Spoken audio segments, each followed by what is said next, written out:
in Kenya when I was about 5 or 6 years old. Okay. And we were in this wildlife park in a grey Morris Minor. This rhino started chasing us. There's me and my sister in the back seat. Right. It was like something out of Jurassic Park. Yeah. We were turning around saying, "Believe it, Dad. Just put your foot down, Dad. We're in a field. Put your foot down." This rhino was chasing us. One from Mark here in Derby. Went on holiday for our first romantic holiday to Tunisia years ago. Decided to take my girl into a petting zoo. I got a bag of food to feed the animals. A giant goat then went for me, putting its front legs over my shoulders and proceeding to headbutt me over a fence into one of the pens, covering me in the food and making my nose bleed. I got out of the pen, then the goat and all his mates attacked me again, sending me running and screaming like a girl out of the zoo, with my girlfriend rolling with laughter on the floor. A tarantula climbed up the bottom of the bed on the sheet. Yeah. And it walked all the way up. It's eyeball to eyeball. Wow. And I thought to myself, what am I going to do when it climbs over my face? But then a miracle happened. It raised its two front legs and waved them around. And then it turned around and walked down the side of the sheet. Boris Johnson had been attacked by an ostrich. The former PM was enjoying a safari trip with his family when the bird leaned into his car and went oi oi and pecked his hand. In footage shared online, he quickly jerked from the ostrich. Don't dirty minds away from the ostrich, and shouted, "Oh, Christ, get hell," before driving off. And so I just set it out there. Have you been attacked by an animal? When I was about 7, says Trevor Jenkins, on holiday in Spain in the 70s, a monkey pulled my long hair. It was long because it was the 70s. I was in floods of tears. And as the family car drove out the car park, an elephant ripped off the car mirror. We got the message. Spanish animals aren't to be trusted. Jeremy, Brittany here from the United States. I was spurred by a rooster in my right foot a few years ago. Spurred? How do you get spurred by a rooster? One here from Dan in Hampshire. Morning, Mike. Is an Aussie that has been dive-bombed by our version of the Magpie, which is... Across the UK, on DAB+, on your smart speaker, on your smart TV, and on your side. This is Talk.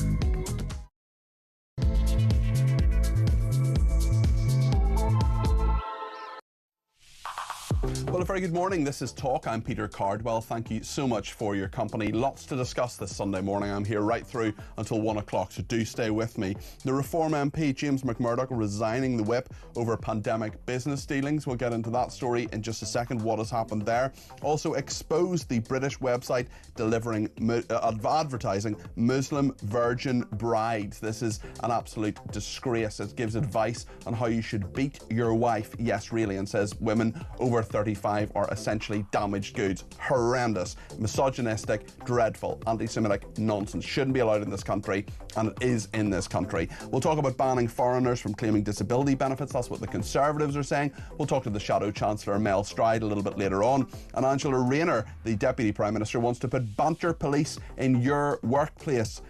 Watch what you say by the water cooler. This is the Workers' Rights Bill pressuring firms to spy on inappropriate conversations. It means that a worker could take an employer to a tribunal if they feel jokes or banter they overhear were offensive on the grounds of race, sex or religion if their bosses didn't do all they could to prevent it. Well, what does any of that actually mean? We will get to the bottom of that. Lots to discuss. I want to discuss it with you as well. 0344 499 1000 is the number to call.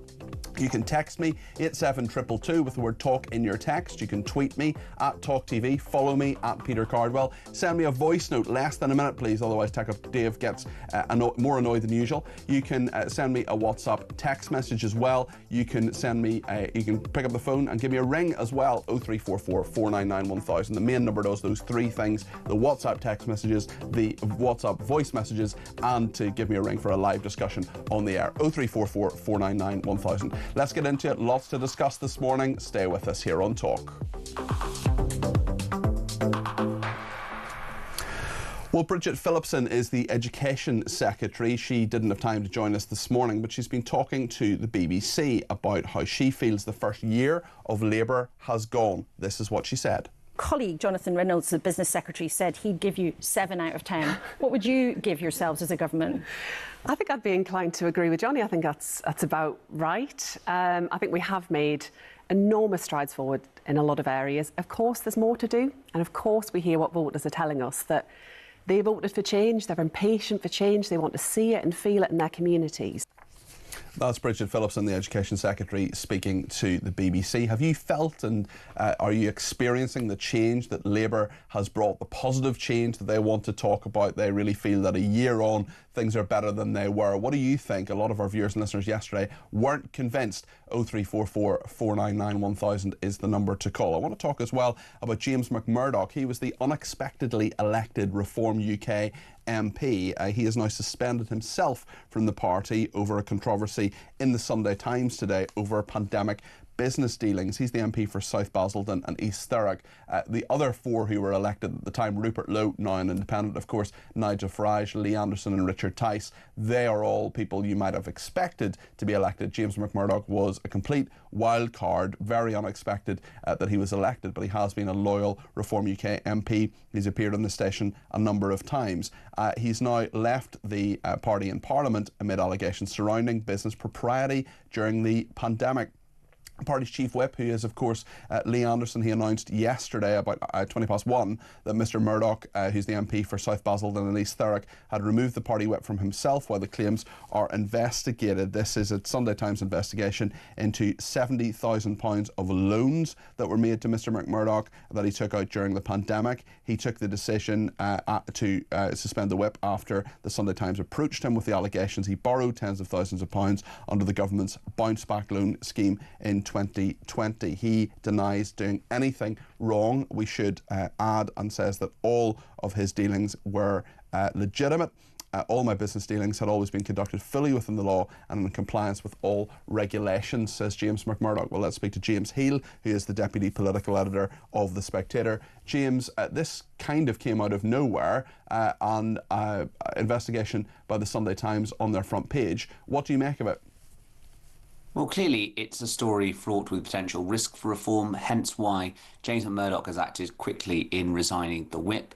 I think it's potentially damaging for two reasons, one of which, of course, is that reform has made a huge amount, since particularly May, about the importance of taxpayers' money, saying that they're going to run councils more efficiently. Therefore, there's obvious potential for any story about misuse or alleged misuse of government funds to come back and bite them. And the second thing, Peter, is that reform needs momentum. It's like a shark; it needs to keep moving forward. They want to keep having good news stories, running up the headlines, being seen as this unstoppable force, particularly ahead of Scotland and Wales next year, when they hope to replace the Conservatives as a national party. Any story which is bad like this potentially risks damping their poll rating and therefore making the focus back on the personalities, people turn on each other, and risks potentially repeating some of the fate that have befallen Nigel Farage's parties before. Just a bit of context in this. I'll just read out a little bit of the Sunday Times investigation. This is by Gabriel Pogrund, who is the Whitehall editor. McMurdoch acquired funding through two companies he owned. One was JAM Financial Limited, which had no employees and negligible assets until the pandemic. In 2020, it received £50,000, the maximum sum available under the loan scheme for medium-sized businesses during the pandemic. For a firm to have received such a loan under the scheme, it would have needed to report a turnover of at least £200,000. In 2021, James McMurdoch transferred his shares in the company to his mother and resigned as director. The other firm was Gym Live Health and Fitness Limited, which was dormant until January the 31st, 2020. Over the following year, it borrowed £20,000, which would have required a turnover of £80,000 under the bounce back scheme. I should just emphasise that James McMurdoch denies he has done anything wrong whatsoever. What happens now, James Heal? Well, I think that there's going to obviously be the look into his finances. That's something that's going to be going on, but also whether he potentially breached any parliamentary rules. Labour has written to the Parliamentary Commission for Standards suggesting that one of these companies was not declared on the register, so we'll have to see about what kind of punishment he gets as a result of that. I suspect it'll probably be just a sort of written apology, so that element will sort of die. But the question will then become about whether it's about Nigel Farage's questions to answer as well, because I think already you see the Liberal Democrats putting out a press release saying, when did Nigel Farage know about these allegations? Were they acted on quickly enough? And so it then becomes about, will James McMurdoch survive or not? Now, I think he probably will survive, but it potentially leaves a stain on the legacy of reform, and it just is something that Nigel Farage doesn't want to have, particularly when he's about to launch a major campaign beginning on the 21st of July, as I write in this week's Spectator. So it's the suboptimal way to which you want to kick that off. It's interesting in that Reform UK have had a sum total of 6 MPs, elected 5 a year ago at the excuse me, at the 2024 election, and then 1 more with Sarah Pochin. 2 of them have now, well, Rupert Lowe, of course, has resigned and is an independent. James McMurdoch voluntarily losing the whip. I mean, this isn't good in regard to a very small number of people and 2 quite serious problems within a year. Yeah, massively so. And I think that that's what's putting off a lot of people on the centre-right of British politics from joining Reform. They want to see how, people are going to survive in this party, whether the party can actually get itself into shipshape order. They want to work with good people and they want to be in government. There's lots of people in their 30s and 40s who do want to see this country improve. They want to make sure it has the right public policy solutions. They want to stand for election and actually run things in office. And every time Reform looks like they're going to sort of blow away the Conservatives, etc., there does seem this habit of things pushing them one step back. So I do think it's potentially quite damaging in that respect. And also it's just hard for Reform because, if they don't have good, talented people working for them, how are the voters supposed to trust them? It's also not James McMurdoch's first brush with the law. He spent time in a young offenders institution for assaulting his girlfriend. That was a long time ago, but nonetheless it is something that didn't come to light until after he became an MP. So let's perhaps move on from Reform UK. If anybody wants to give me their views on this, by all means get in touch. 0344 499 1000.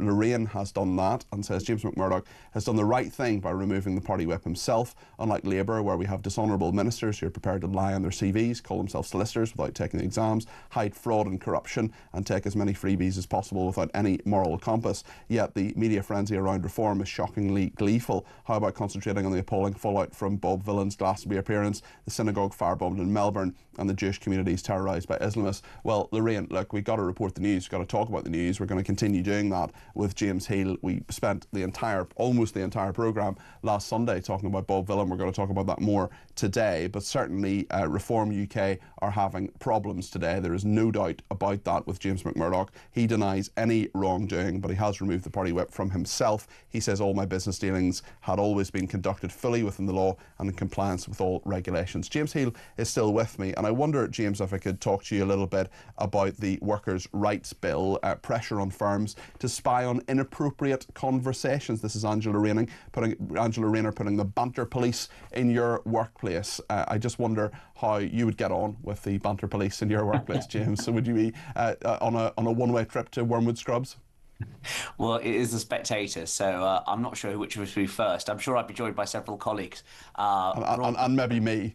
And you as well on the banter police. So I hope maybe there's a carve out for journalistic freedoms in all of this. But look, I mean, this is the Tories trying to make a lot of hay out of the fact that Rayner's been the one pushing this. It does seem slightly odd, some of the proposals in the Workers' Rights Bill. There's been elements which have been watered down over its passage in Parliament over the past legislative session or so. So I think that it's one of those things where the Tories clearly sent an opening and potentially some kind of mileage in doing the kind of things that they did in the 80s, which was sort of the loony left, etc. Labour being quite a puritanical, fun-hating party that would actually smother businesses. So I think that's something that Andrew Griffiths, who's the Shadow Business Secretary, is really going hard on, and I suspect we'll see much more of this before it goes into law and gets passed by the Lords.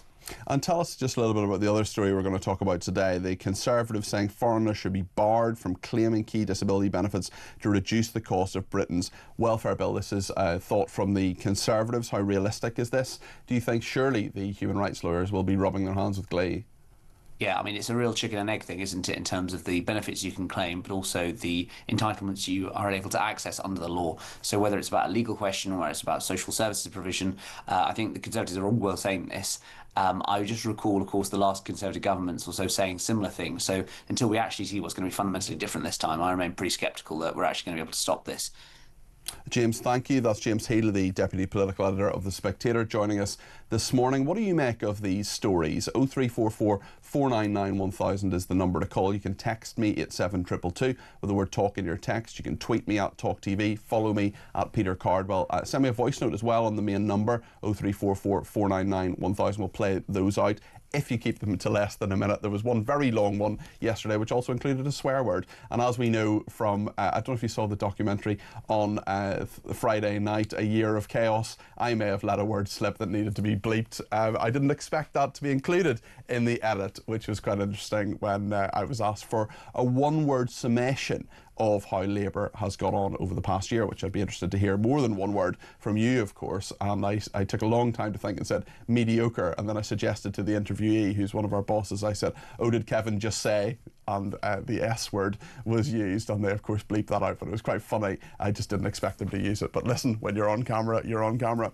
Sue from Macclesfield has been in touch and said, morning Peter, morning Sue. Reform are such a small party with a massive membership and is always under scrutiny because of their success and popularity. James McMurdoch is in a horrible situation. He's damned if he does or damned if he doesn't. Reform UK for me, says Sue.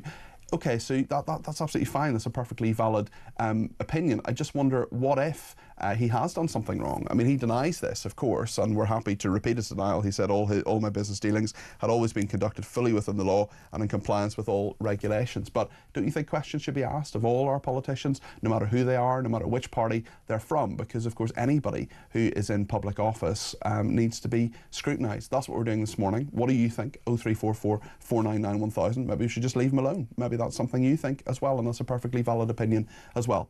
Esme says, I've just seen this Muslim bride ad and I'm horrified. Why are these people not being arrested? Surely it has got to be illegal. I am absolutely horrified. Well, Esme, I am absolutely horrified as well by this story. It is ghastly. It is the Muslim matchmaking site advertising virgin brides. This is a site for men to find virgin brides and taking multiple wives, operating here in Britain. This is not a foreign thing. This is happening here in Britain. It's called Nikagram. It is a UK registered company describing itself as an Islamic solution for men seeking, and I quote, a shy, untouched spouse or wishing to take a second, third or fourth wife. Virgin women under 35 are promoted as ideal first wives. Those older or with sexual histories are likened to, I'm quoting here, this gives me no pleasure to read this out, I'm quoting what they are calling women over 35 who have sexual histories, likened to low quality products, with their only hope being to share a husband. The organiser's social media page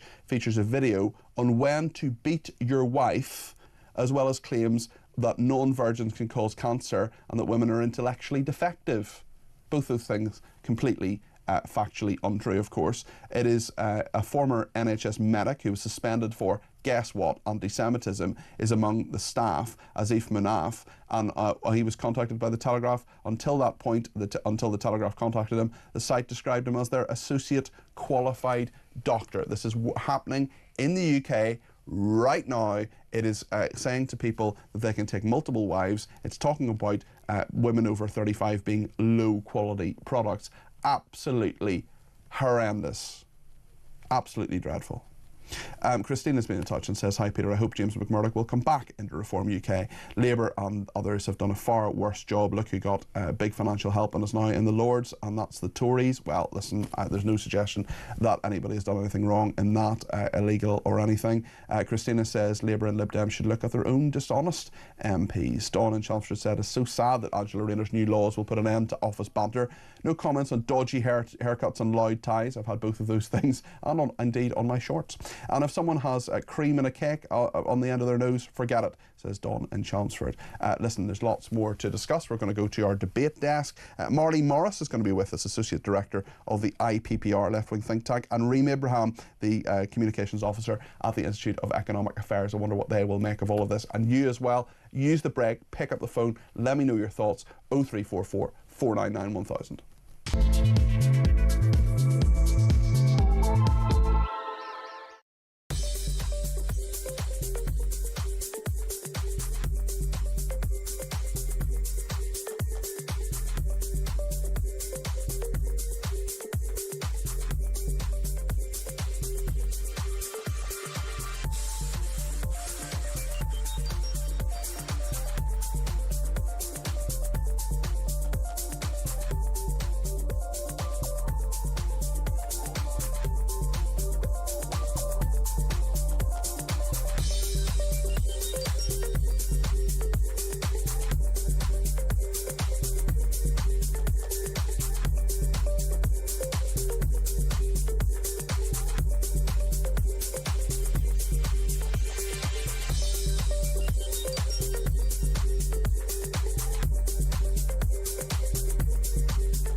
Home Office is embedded in corruption. They've been taking bribes to accept asylum seeker claims, and now, as a consequence, they are just inflicted onto poor British citizens as neighbours. So what I would say is a policy is every single illegal migrant, and again, I refuse to call them asylum seekers because they are not, every single illegal migrant that has had their refugee status granted from 2018, every single one of those needs to be reviewed.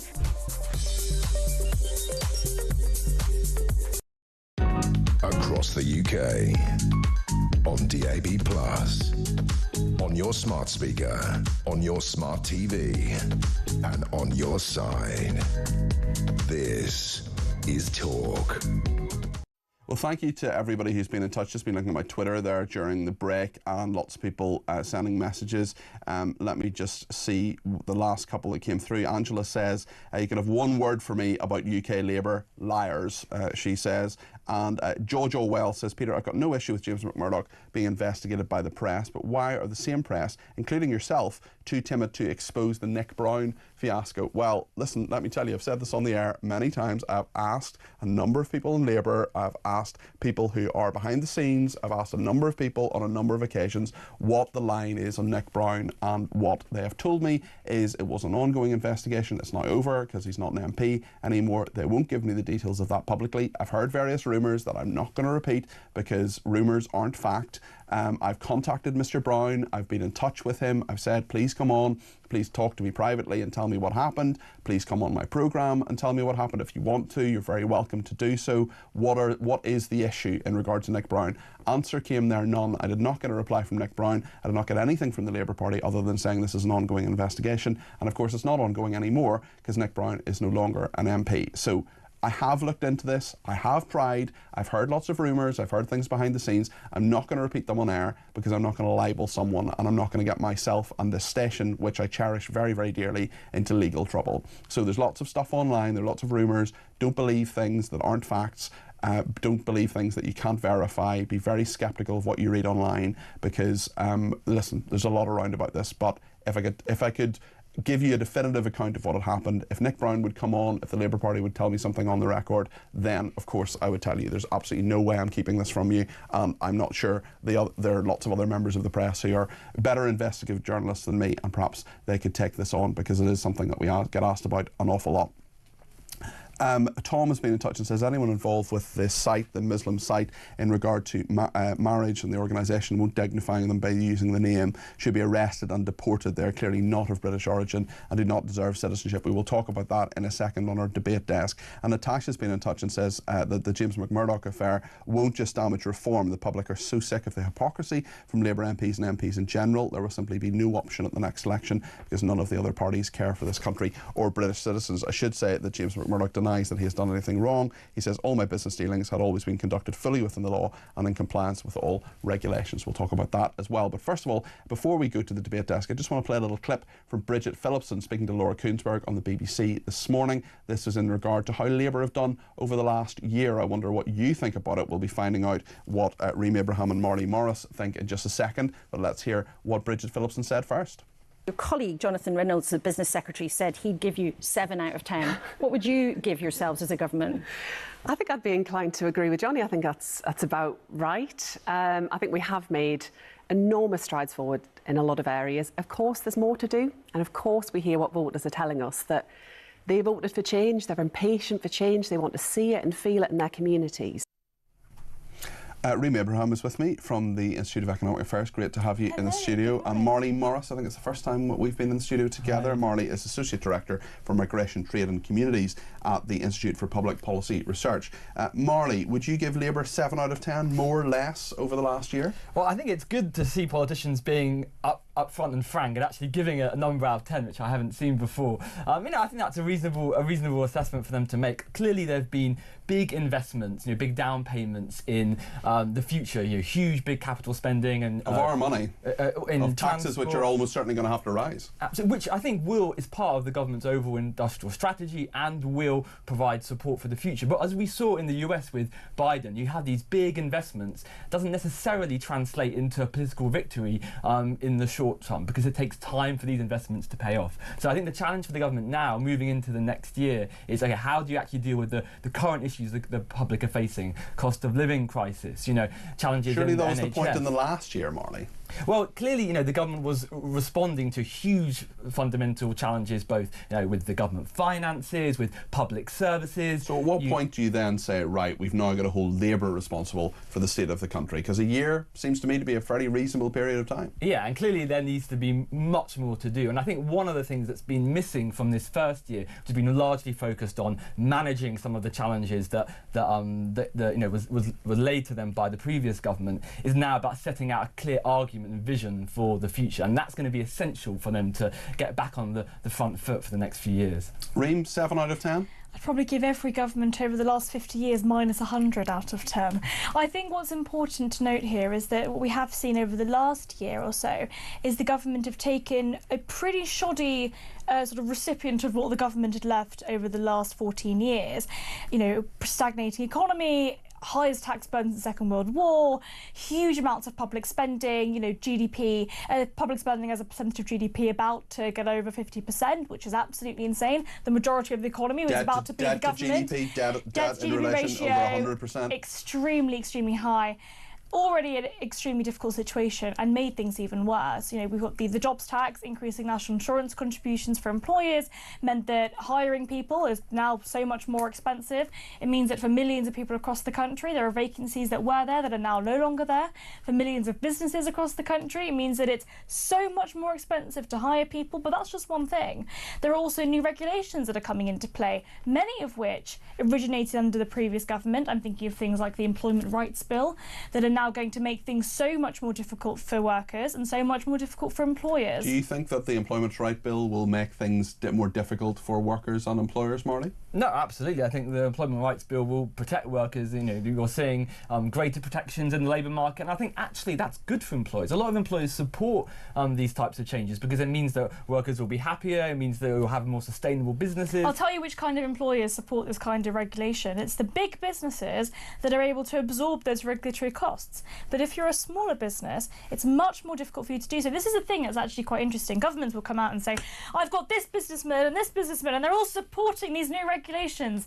But it's because it's in their interest to do so. It protects them. It ensures that they are the incumbent. They have the majority of the market share in their particular industry. The Amazons and the Googles of the world love more regulation because it means that the smaller guys are less able to absorb those costs. Is that a fair criticism, Marty? No, I don't think so. Actually, we look at the bill. Actually, it's quite carefully designed. So quite a lot of the measures, for instance, exempt smaller businesses. So it's designed to encourage some businesses to support them. What about those businesses that are just on the edge of what they decide is There's always going to be a cliff edge, though, isn't there? There is, but this is the point, right? We don't need these kind of new regulations. They are absolutely damaging to businesses and they're damaging to workers, ultimately. If we want greater protections and greater advancements for workers in this country, what we need is a genuinely growing economy where workers are able to have that choice and decide, you know what, I'm not happy with these working conditions, I can go somewhere else. Marley, if you're a small business, if you're someone who is thinking I've got 3-4 employees, taking on another employee is more difficult now than it was a year ago. That's just a fact, isn't it? Clearly there have been tax raises, and that has been tough for some businesses. But I think what you're also seeing as part of the government's overall strategy is this big industrial strategy, helping to reduce, for instance, energy costs for business, a long-term plan for particular industries. How are we reducing energy costs? And we've cancelled North Sea oil and gas licences. We've restricted the energy supply. I completely understand your perspective on industrial strategy. It's sort of very Mazzucato-esque. And actually, in reality, a lot of this stuff is going to be damaging to the wider economy as a whole. I don't want the government to have an industrial strategy. I would like the government to stay out of energy security, stay out of all of these issues and allow the market to work in that way. Okay. Every other country, people use countries like Singapore as an example.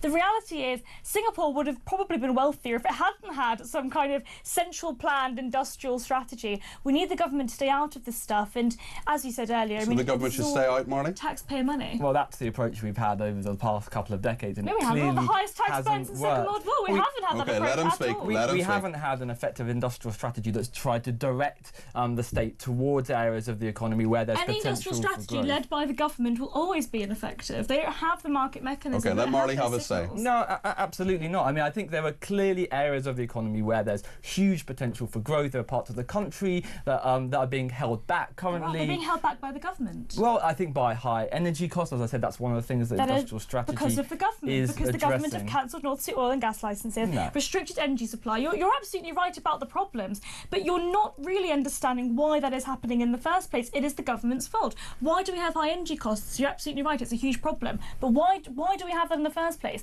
We've actively restricted the supply of energy.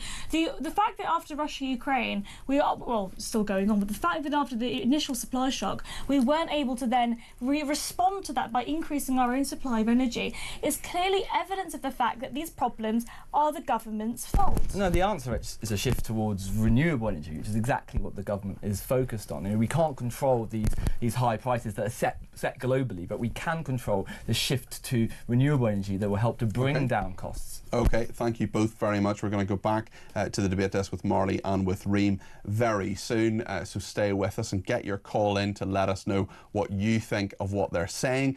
Do you agree with Reem? Do you agree with Marley? Let me know. 0344 499 1000.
Across the UK, on DAB+, on your smart speaker, on your smart TV, and on your side. This is Talk.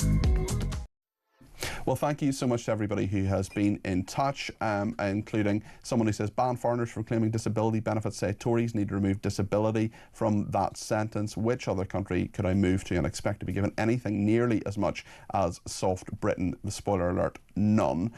Thank you to Angela, who says Tesco and Marks and Spencer's put their prices up as soon as the national insurance contributions came in as well. Lots of people. The Education Secretary, this person says, quotes Jonathan Reynolds as giving the inept government 7 out of 10. A man who pretended to be a solicitor. The words large, pinch and salt spring to mind. Thank you to Terry in Slough, who says, hi Peter, I'm 76 and in my opinion the only growth industry under the Sheesh's government will be poverty, says Terry. And Debs has been in touch. He says Labour have shown in their first year they've spent the last 14 years failing to plan for government. They really have shown their incompetence, and in the words of Donald Trump, they don't know what they are doing, what the F they are doing. I think he was referring at that stage to Iran and Israel, but there we are.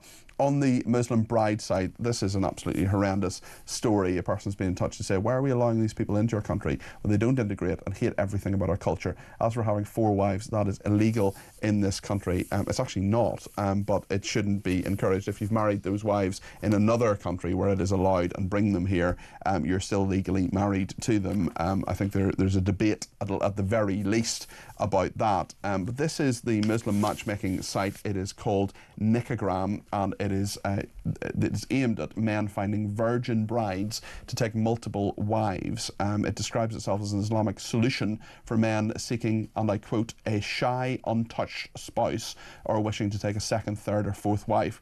Women under 35 are promoted as ideal first wives. Those older or with, God forbid, a sexual history are likened to low-quality products. Yes, really, this is what this website says. And they're only hoping to share a husband. The organisation's social media page features a video on when to beat your wife. Yes, really, this is Britain 2025. As well as claims that sex with non-virgins can cause cancer and that women are intellectually defective. Both those claims obviously outrageous and completely incorrect. One of the medics involved with this is called Asif Manaf. He's a former NHS doctor, suspended for, guess what, anti-Semitism. Reem. It's absolutely disgusting, and this is plain old misogyny. I mean, some of it is actually quite outrageous, especially with regard to the way in which they're talking about the science behind it. There's a guy called Hussein Based, who's a Muslim fitness influencer, who claims that having sex with non-virgins could cause cancer. I just want to read this. He said, even the exchange of saliva, even exchange of looks and eyes, even pheromones, a woman will be adaptive because she's a host. So she prepares her body, which adapts to the man's DNA, because a baby is an external organism that's actually growing within her. And if it doesn't align with her DNA, guess what? We get cancer. This is, I'm honestly genuinely speechless. It's insane. They're basically telling young men that if you even look, the exchange of looks with a non-virgin would then result in you getting cancer. This is basically misinformation. It's disgusting, it's outrageous, I cannot believe it's happening. And I would also like to add, I think the majority of British Muslims would look at this and think, what absolute idiots. What do you think, Marnie? Completely agree. It's absolutely disgusting. I mean, it's shocking to read some of the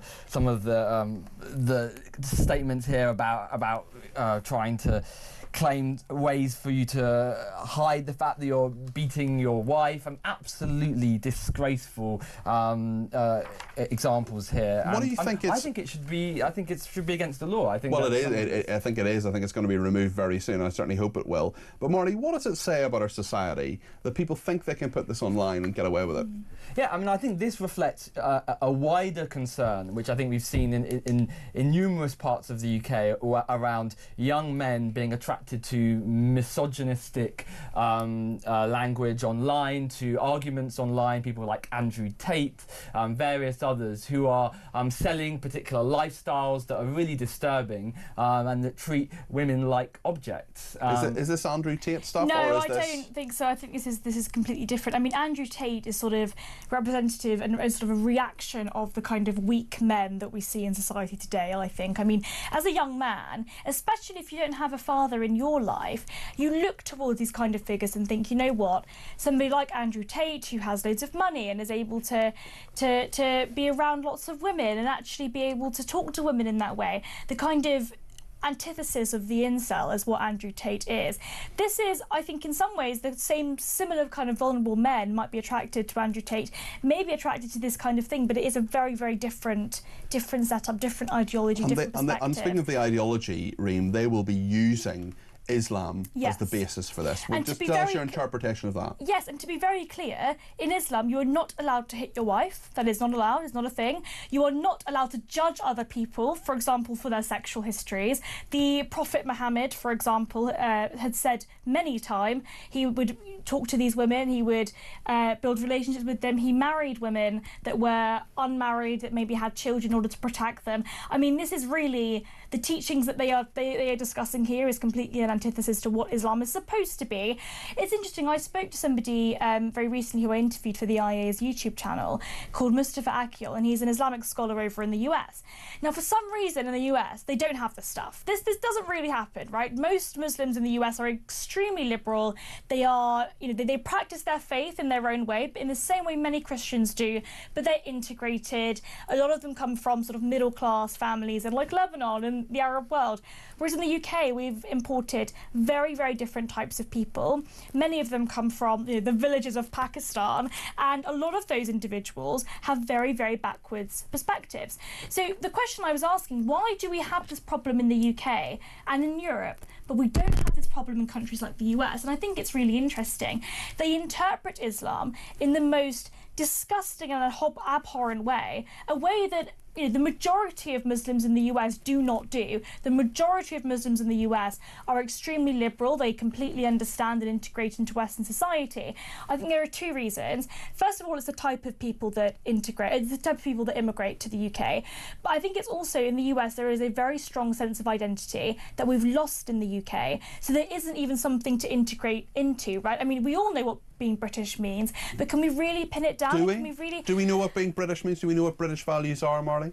I think we do. I think we have a pretty clear sense of what British values are. What do you think they are? Well, I think actually it's remarkable when you look at the evidence. Actually, the majority of Muslims in the UK would find this disgusting as well, course, yeah. and actually identify quite strongly with British values. If you look at the evidence, very strong identification. Well, we have had some surveys, for example, that say that almost half of Muslims in this country are anti-Semitic. I have a really big problem with a lot of that polling. I've got to say, I remember looking into some of it, and they poll like 2,000 people in Bradford and say this is a representative poll of the entirety of the UK. I mean, some of the methodology I think definitely needs to be looked into.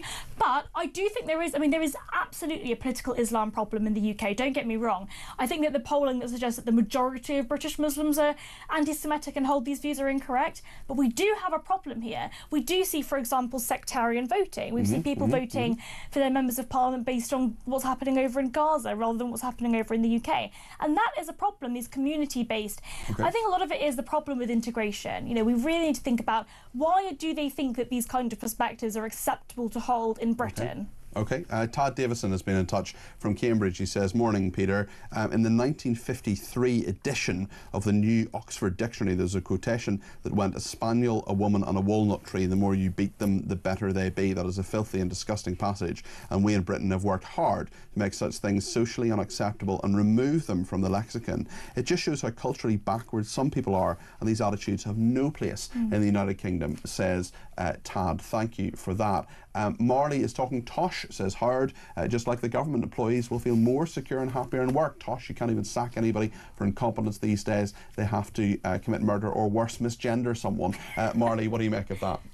No, absolutely not. I mean, maybe we'll get onto this, but actually the government's legislation on employment rights is really about tackling harassment at work. There's no diversity. But banter is not harassment, is it? Absolutely, and there's no mention of banter or diversity officers in the legislation. This happens in reality, right? That's the problem. In reality, these people will end up being prosecuted and end up having these restrictions being held on them. The real problem is, and I think you'll find this interesting from your perspective, the more you make it difficult to fire somebody, the more difficult it is for an employer to hire somebody. If an employer wants to take a chance on someone, they are much less likely to do that under these regulations. Because it's so much harder to fire them. I think it's really important to ensure that you have a safe and comfortable environment at work. People work better when they feel safe at work. If you are allowing harassment, and the point of legislation is to stop harassment. But do people feel safe now when they're so afraid to say something because they might be in violation of Section 21 of the Employment Rights Bill? That is not something that is happening in reality. What is happening in reality? People are afraid to say anything at work. No, what's happening in reality is that the government is legislating to prevent harassment by third parties. So those are other people at work who might be saying things that would harass other people, sexual harassment. One of the big problems with this legislation that I have, I mean, I don't want to say as a woman, I hate identity politics, but I am a woman and I work in a very, very male-dominated think tank. And what's interesting about places like Westminster is we do know that this kind of stuff happens all the time. But this legislation means that it's on the employer to prevent it, right? How can an employer actively show they're wasting huge amounts of money? Let's ask Marley that question. Actively show that they're preventing this. Well, employers can do all sorts of things to support new HR comfortable training. Environments at work. They can provide training. They can ensure a positive environment. I mean, our employer does a huge amount to support people at work. We have special racial justice group at work that supports people. There's all sorts huge of waste things. Of money. I think this stuff is a huge barely waste cost of money. anything. anything. Hey, it barely HR in costs general. anything. You can. I call these nothing jobs. I think Rory Sutherland wrote about it in The Spectator, called them nothing jobs. They're nothing jobs. They're not jobs. They just support people at work to be able to talk openly about issues and to deal with concerns around potential harassment. One of the think big it's actually really important for creating a positive working environment that helps people to feel comfortable, that supports retention, that supports recruitment. A lot of people don't feel comfortable when they are being policed over everything they say. Okay. All right. Well, I'm going to police you both by saying we're going to a break. Tom has been in touch and says, I absolutely know what it is to be British. How dare anybody suggest that I don't? Well, let's ask that question. What do British values mean in 2025? Let me know what you think British values actually are. 0344 499 1000 is the number to call. Plenty more to discuss with Reem and with Marley and with you. If you want to give me a ring, 0344 499 1000. The voice notes are coming in, but Tech Up Dave ain't happy because one of them was at 1 minute 37 and one of them was 1 minute 6. Please keep them to less than a minute, otherwise Tech Up Dave gets even grumpier than usual. We will play out some voice notes, of course, very, very soon, and we'll be talking to Mel Stride, the Shadow Chancellor, very soon as well. Stay with us here on Talk.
The Home Office is embedded in corruption.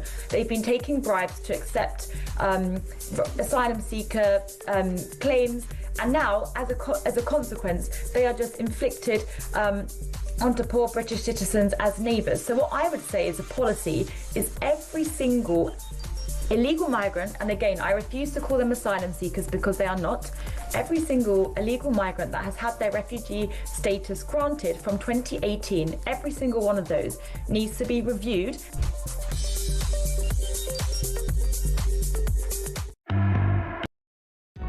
Across the UK, on DAB+, on your smart speaker, on your smart TV, and on your side.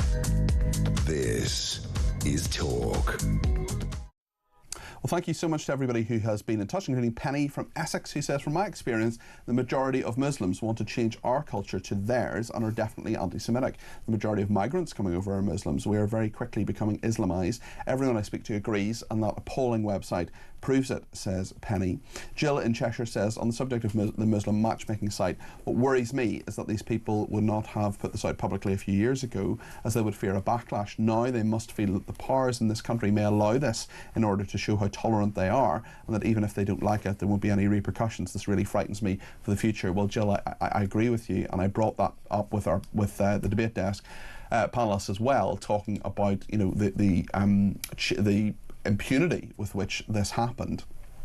David says, I'm sick of this. Marley stating that this new strategy of lower energy costs for business, they may be lower, but they're still higher than the rest of the world. It is madness. Lots more to discuss on the debate desk with Reem and with Marley. I want to talk about James McMurdoch now. He is, of course, he was elected as a Reform UK MP. He has voluntarily taken the whip away from himself. This is over controversy. In the Sunday Times front page, Reform MP suspends himself over loans. Reform MP suspending himself from the party after a Sunday Times investigation investigation into £70,000 of loans he took out during the pandemic. Should say that James McMurdoch himself denies any wrongdoing whatsoever. In fact, he has said, if I can find it in front of me, all my business dealings have been conducted fully within the law and in compliance with all regulations. No doubt, though, Marley, that this is a political crisis for Reform UK.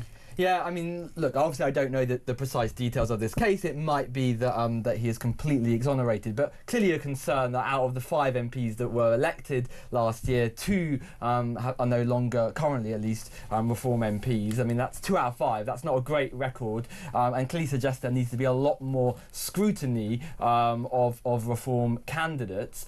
And I think, you know, particularly we're looking at the polls right now, there could be a lot more Reform MPs at the next election. So I think this is crucial to really bear down on this. We're also seeing at local level lots of very, very, very young Reform councillors with big areas of responsibility. Again, I don't know how much scrutiny has been done in those cases and whether it's really appropriate for those particular councillors to be taking on that degree of responsibility. Democracy, Marley. If Absolutely. Reform UK get these people elected, there's an 18-year-old who's been widely publicised, a Reform councillor who's in charge of a huge budget.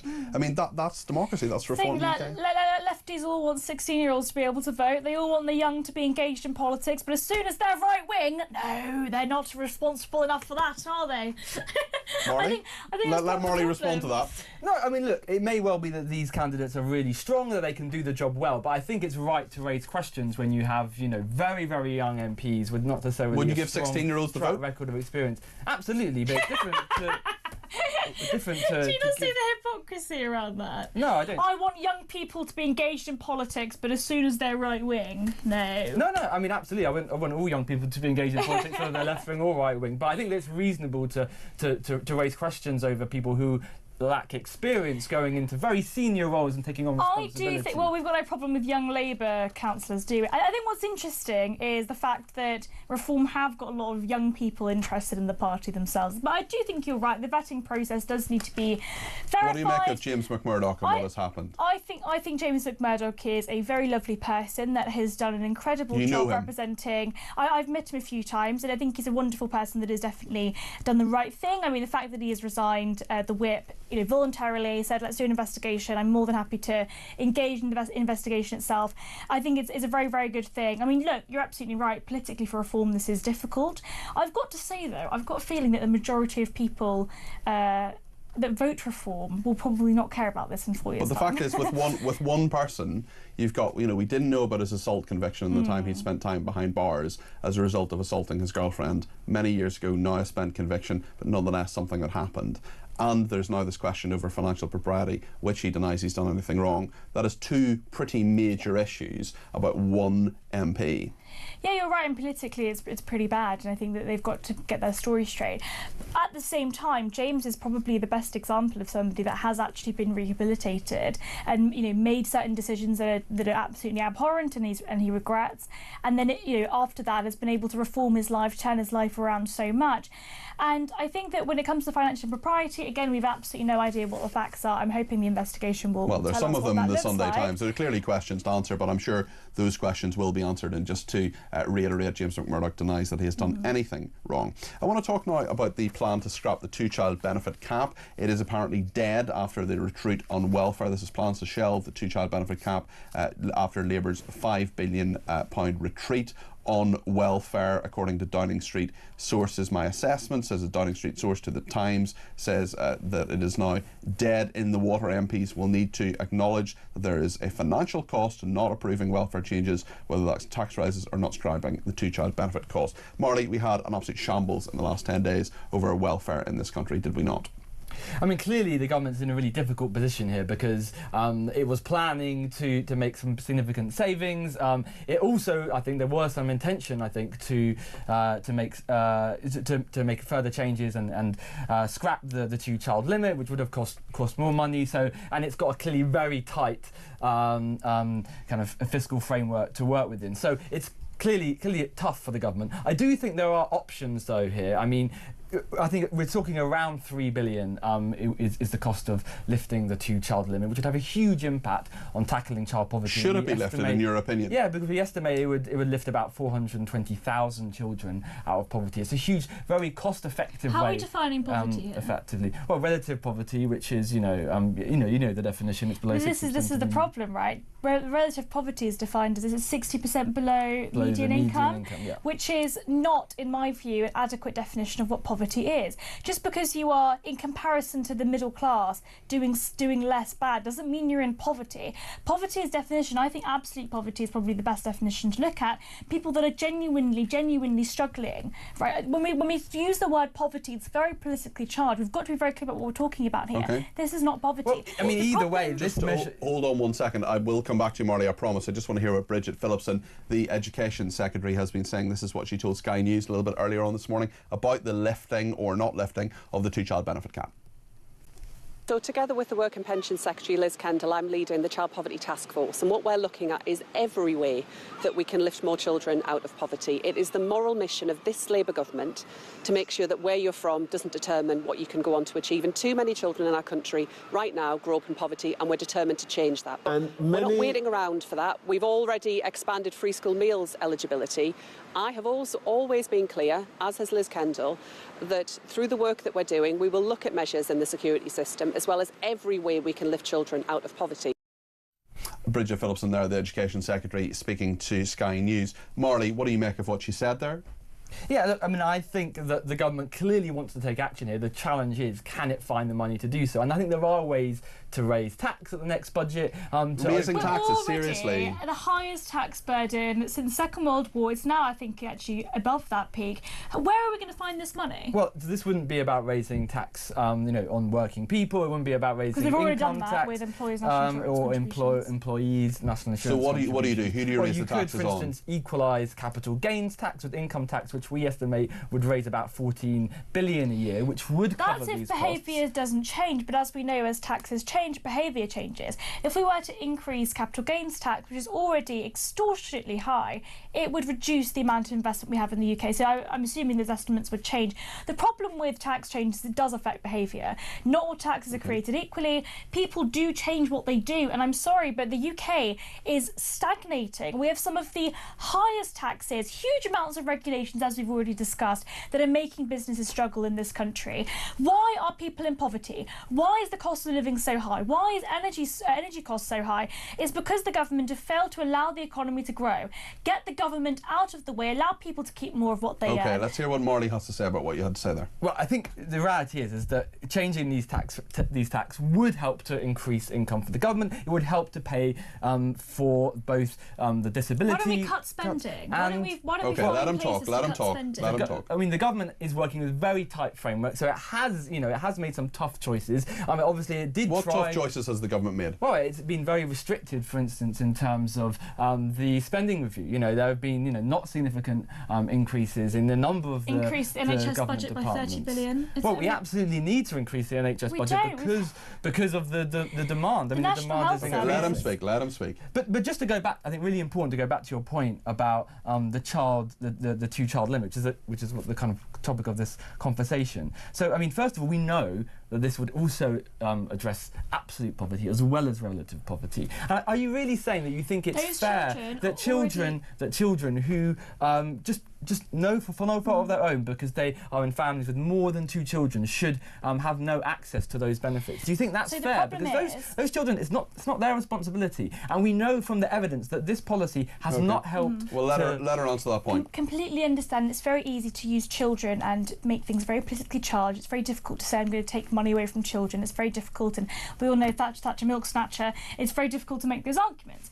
The point here is, if you are a family, you have to be making those financial decisions in that way. When the government take that away, you should not be having more children if you cannot afford to have 2. If you cannot afford to feed your children, what happens if it's an accident? What happens if someone has 3 kids and then they can pay for it? They already are in receipt of huge amounts of benefits elsewhere that will be they're able to afford it. But I'm sorry, we should not be incentivising families that already cannot afford to have 2 children. Do you honestly think people are having children so they can get more benefits? Yes. Okay, do you? No, yes. there's no evidence of that. Families that do that. And it's not the child's fault. It's just simply not the child's fault. Of course not the child's fault, it's the family's fault, and they should have to make the same decisions that every other working family in this country does. Thank you both very much indeed. That was a spirited debate on the debate desk this morning. Reem Ibrahim is a communications officer with the Institute of Economic Affairs. Marty Morris, joining us for the first time, but not the last time, is Associate Director of Migration, Trade and Communities at the Institute of Public Policy Research. Thank you to both of them. Let us know your thoughts on all that has been said here. We'll talk to the Shadow Chancellor as well in just a second, get his view. 0344 499 1000 is the number to call.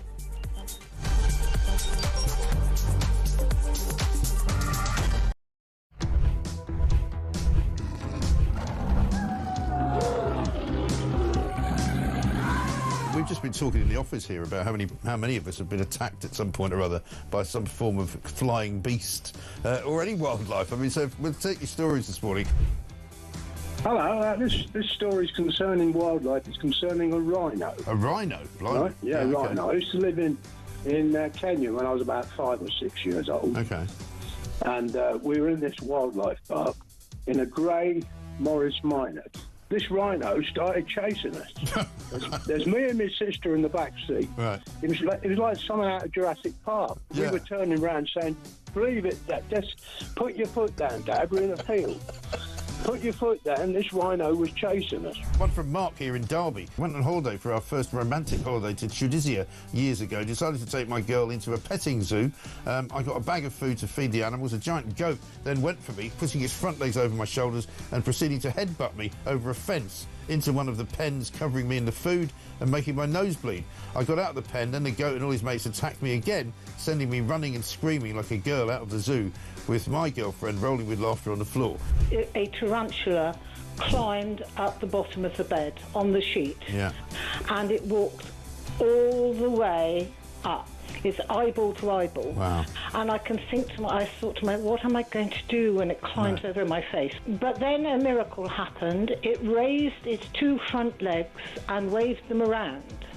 And then it turned around and walked down the side of the sheet. Boris Johnson been attacked by an ostrich. The former PM was enjoying a safari trip with his family when the bird leaned into his car and went oi oi and pecked his hand. In footage shared online, he quickly jerked from the ostrich, don't dirty minds away from the ostrich, and shouted, "Oh, Christ, get hell," before driving off. And so I just set it out there. Have you been attacked by an animal? When I was about 7, says Trevor Jenkins, on holiday in Spain in the 70s, a monkey pulled my long hair. It was long because it was the 70s. I was in floods of tears. And as the family car drove out the car park, an elephant ripped off the car mirror. We got the message. Spanish animals aren't to be trusted. Jeremy, Brittany here from the United States. I was spurred by a rooster in my right foot a few years ago. Spurred? How do you get spurred by a rooster? One here from Dan in Hampshire. Morning, Mike. Is an Aussie that has been dive bombed by our version of the magpie, which is across the UK, on DAB+, on your smart speaker, on your smart TV, and on your side. This is Talk.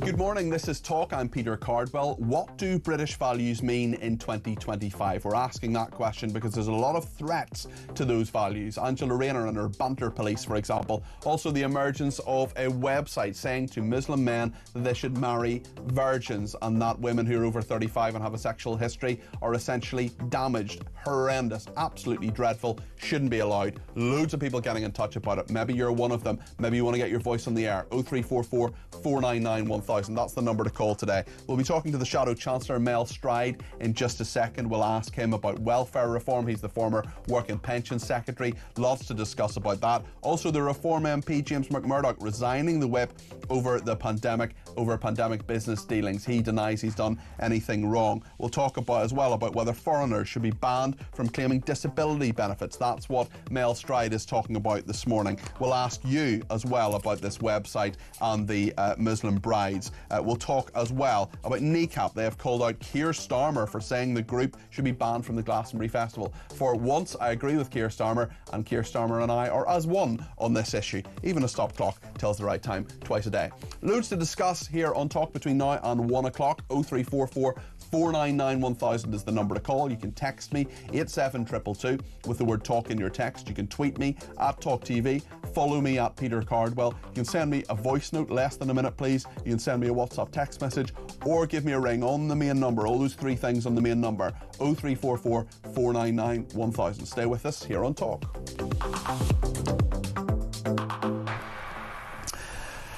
Well, let's find out what Bridget Phillipson, the Education Secretary, has been saying this morning. She didn't have time to do an interview with us, apparently, but she's been talking about the two-child benefit cap and the fact that Labour scrapping that, apparently that is dead in the water after all the problems they've had over the last 10 days. They're much watered down welfare bill. This is what Bridget Phillipson has been saying to Sky News this morning.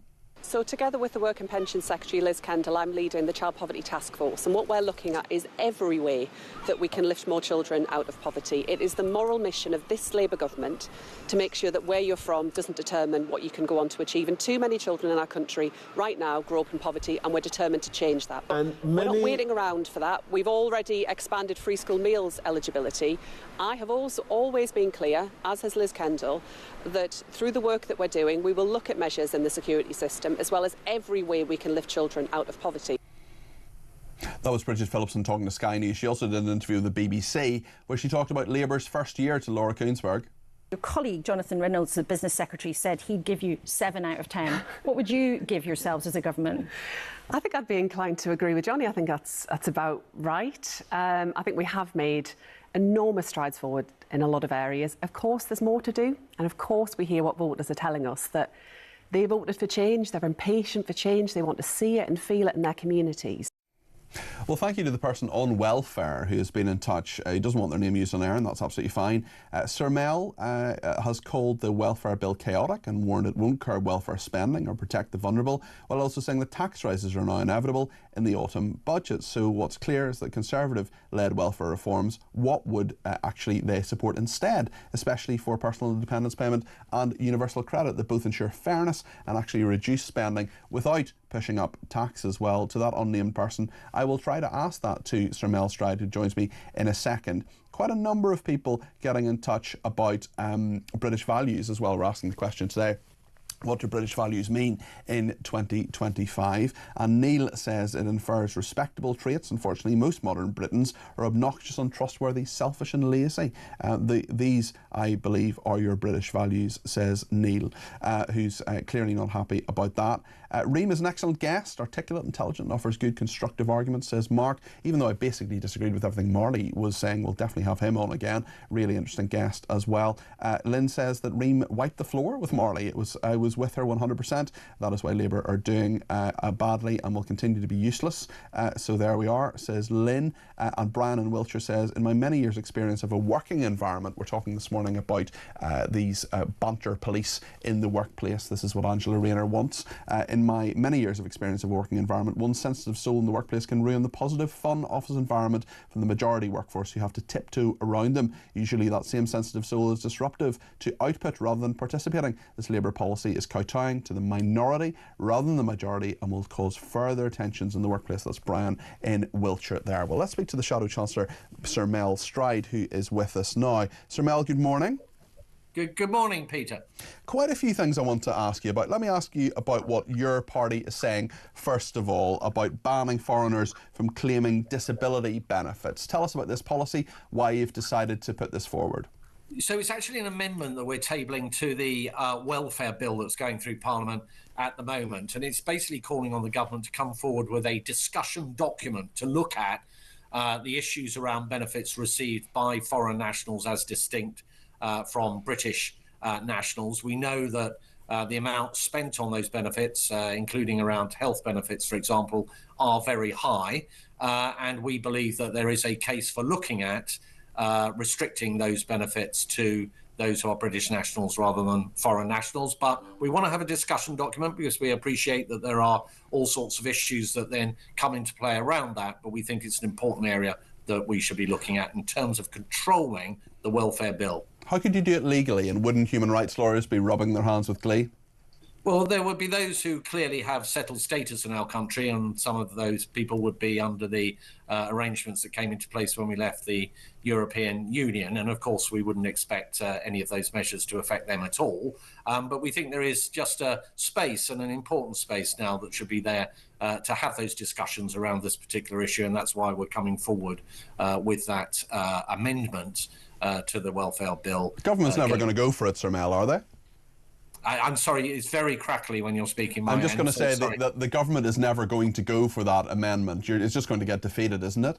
Well, amendments are often used by way of what we call probing amendments, which is to get an idea out there. So we're discussing it on your show and to put pressure on the government that way to come forward with something. It remains to be seen. But look, I don't have much confidence, I'm afraid, in this government's ability to control welfare, or indeed look at any ideas that are about controlling welfare, because we've seen what's happened in just the last week, where they came forward with £5 billion worth of savings, and the backbenchers promptly knocked it all down and rebelled, and it was all stripped out of the bill. And what that will mean, actually, is that plus the unfunded commitment to the U-turn on winter fuel payments means they've now got a £6 billion unfunded commitment, and we all know that that's going to add to their woes, and the very high likelihood we're going to see substantial tax increases in the autumn. And that's going to be very difficult, Peter, for people up and down the country to bear. Well, as a former Work and Pension Secretary yourself, and of course you were at Prime Minister's Questions opposing this as well in place of Kemi Badenoch towards Angela Rayner, we have a question from a listener here saying, what clear Conservative-led welfare reforms would you support instead, especially in regard to personal independence payments and use of universal credit, that both ensure fairness and actually reduce spending without pushing up taxes? Exactly the kind of reforms that we brought through and went into the general election within our manifesto. So on the first case, we had already reformed the work capability assessment, which is the gateway into these long-term sickness and disability benefits, such that the Office for Budget Responsibility said that would save £5 billion, and they scored that in the forecast. But more importantly, in many ways, was that they said there'd be 450,000 fewer people going on to those long-term benefits and actually moving in the direction of work. In terms of going forward, we had, when we were in government, consulted on the future of PIP, and we were looking at restructuring that benefit, probably in a fairly fundamental way, rather than just snatching at quick savings, which is what this government's done at the last minute, but fundamental reform of PIP, such that it's fair to the taxpayer and we make savings, but equally that it's more appropriately targeted on those that need the support. Do you welcome the reporting that on the two-child benefit cap, it looks as if Labour is not going to reform it? Yes, the position of the Conservative Party is very clear that when it comes to having a large family, we think that that choice, which many people have to make who are not on benefits, they have to think about the costs of that and whether they can afford to do that or not, that a similar decisions should have to be taken by people that are on benefits. The other thing is, if you remove the two-child cap, and Reform as a party have said that they will do exactly that, that will increase the welfare bill by about £3.5 billion, and that's ultimately going to be paid by people that are in work who are paying taxes, because it'll probably come by way of higher taxes. So we don't think it's the right thing to remove that. Is it fair to penalise children who happen to be the third born child of people who, maybe through no fault of their own, are having that child? Maybe it was an accident, maybe there are times when people can afford 3 children, then someone loses their job and that third child is penalised simply by virtue of their birth? The most important thing, I think, Peter, is that we encourage and get people into work and off benefits. So one of the reasons why absolute poverty fell quite dramatically, actually, during our time in office from 2010 was the employment record that we delivered as a government, which was near record levels of employment when we left office and near record low levels of unemployment. So getting people off benefits and into work is the solution to many things, including poverty. It's also the solution in many instances to those that suffer from mental health conditions, because that sort of routine of going into work and that social interactivity that goes with work, that sense of pride of having a job and so on, and purpose, are really important. So we are a party that believes in work. We believe in supporting the most vulnerable. Of course we do. But equally, we don't think it's right where people can work that they rely on benefits instead. What would you say to Jason in the Lake District, who sent me a message to say anything the Tories are saying about immigration or welfare or any other topic is irrelevant? It's akin to sweeping back the tide as it's coming in. They had 14 years and did nothing. They are an irrelevance. Well, so I've already set out what we did when we were in office on welfare, which was, and this is not me saying this is the Independent Office for Budget Responsibility, recognising that we made $5 billion in savings and would have seen getting on for 500,000 fewer people going on to those long-term sickness benefits. So you most definitely can make progress, and we demonstrated that when we were in office. But look, there's a lot more to do, and I think the problem with the government now is that what they've demonstrated is that they have no stomach for further welfare reform, that they can't get even the small amount that they were trying to get through this time past their backbenchers. And I think this speaks more generally in a very damaging way to this government's ability to actually grip some of the real challenges that there are going to be over the months and years ahead for our country. Just on another workplace aspect, actually, sorry to keep talking about your former portfolio, Sir Mel, but I'm sure you don't mind. Angela Rayner accused of plotting to censor workplace banter by deploying a network of spies in businesses across the country. She's going to be bankrolling diversity officers whose jobs would include protecting staff from the content of overheard conversations. Now, I don't want anybody to be discriminated against in the workplace. I don't want racism, sexism. I don't want people to be discriminated against. But at the same time, this new provision under the Employment's Right Bill would apparently mean that workers could take an employer to tribunal if they feel jokes or banter they overhear were offensive on the grounds of race, sex or religion, if their bosses didn't do all they could to prevent it. What do you make of this? Are you as worried as I am? Well, clearly, yes, in essence, Peter, I am. I mean, clearly there's no place for racism or anything of that kind in the workplace, and there are already provisions in legislation to look at that. But what what this bill is doing is actually taking us into entirely new territory, where there are going to be businesses that are really worried that from day one, literally taking a new employee on, typically often a young person actually, that the risks of doing that now are just too high because they can be taken straight away to an unfair dismissal tribunal. There's the issue you've raised about banter and therefore having to perhaps recruit people that are going to look out and monitor this. That's going to add to business costs. All sorts of stuff in that bill, also around trade union recognition and access for trade unions to employers' premises and so on and so forth. This adds up, by the Treasury's own figures, to a £5 billion additional burden on business.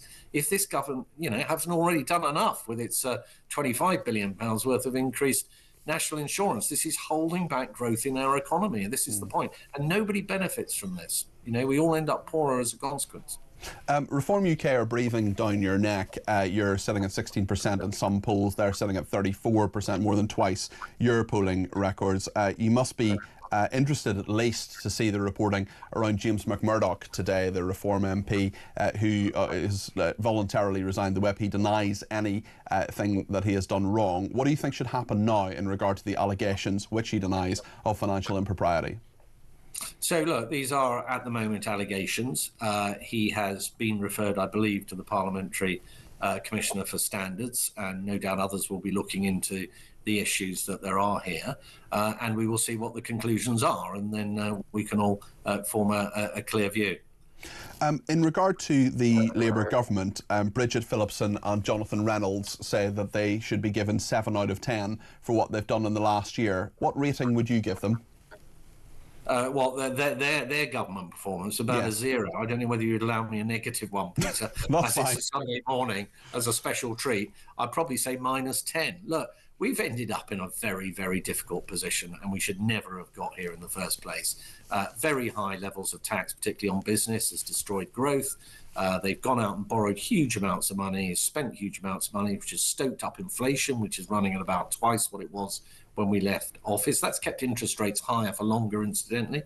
And they're adding to this vastly expanding mountain of debt, the servicing costs on which, partly because they've kept interest rates so high, is about 100 billion a year. That's twice what we spend on defence. And we know that the mismanagement of the economy by Labour now means that we're going to be going into the autumn, I'm afraid, through a cruel summer of speculation around increased taxes. And that's going to hit a lot of hard-working people up and down our country really hard. Could you guarantee that if the Conservatives were in government at the moment, they wouldn't raise taxes? Because, of course, your government, the part you were part of, over 14 years, did bring taxes to a record level as a proportion of what the country makes. So what we had during those final years, of course, was we had COVID, which shrank the UK economy by over 10% overnight.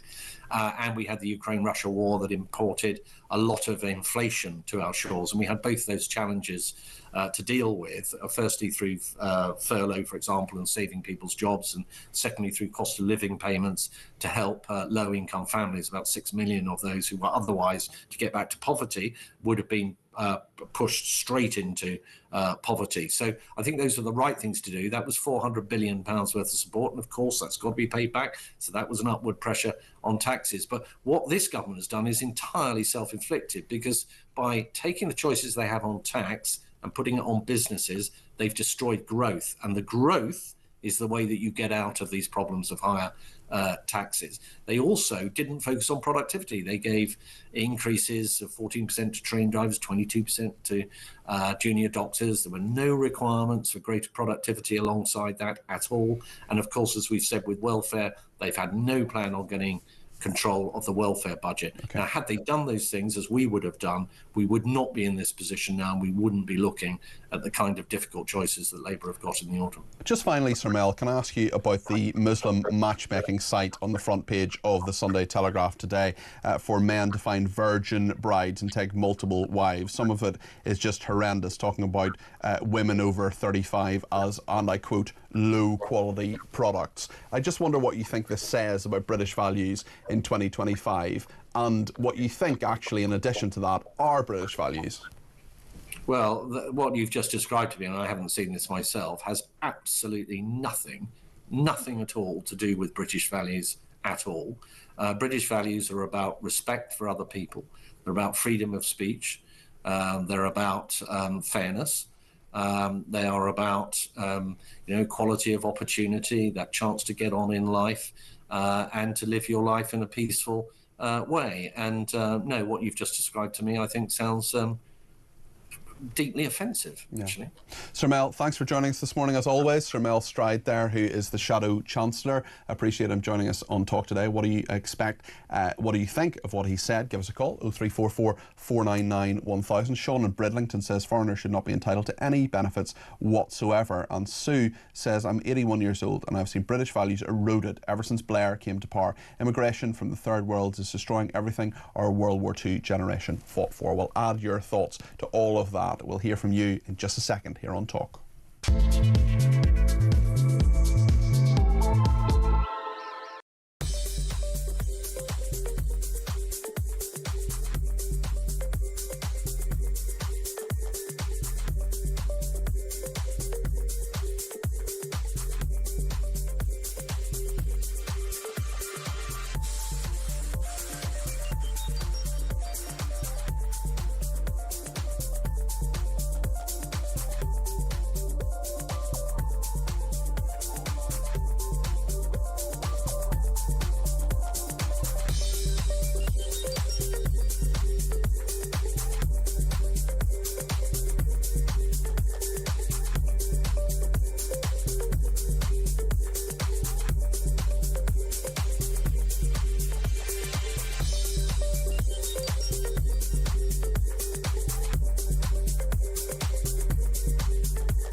It just shows that, you know, for 80 million quid, one Stanley knife doesn't seem that bad. And also, it just shows that you can do this.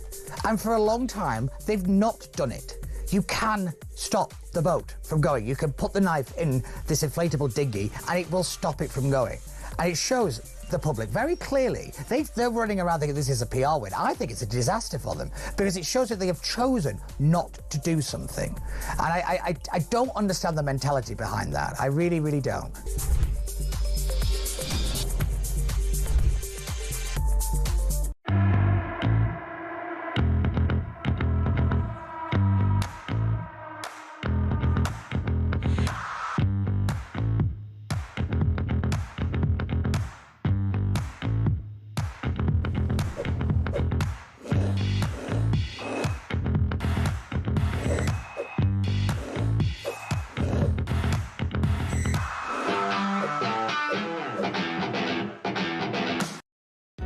Across the UK, on DAB+, on your smart speaker, on your smart TV, and on your side.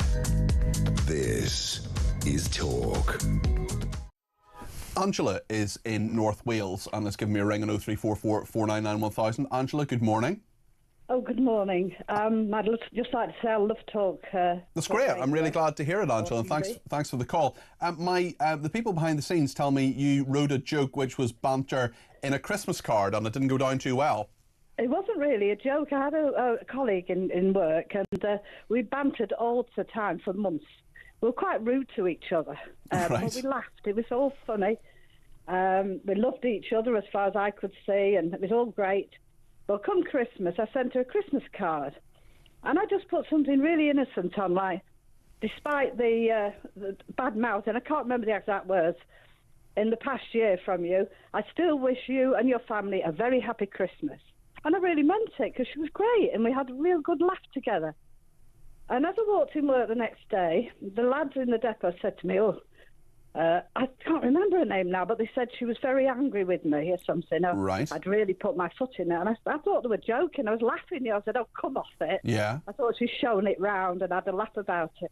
Walked in the office and I said to her, and I was laughing. I said, oh, the lads have had a laugh in the office. Say, you're crossing me about what I wrote in your card. She said, well, yes, I am, she said. I'm very hurt and very upset. Wow, okay. I could not believe it. I just couldn't believe it. Well, you hadn't intended that at all. What happened then?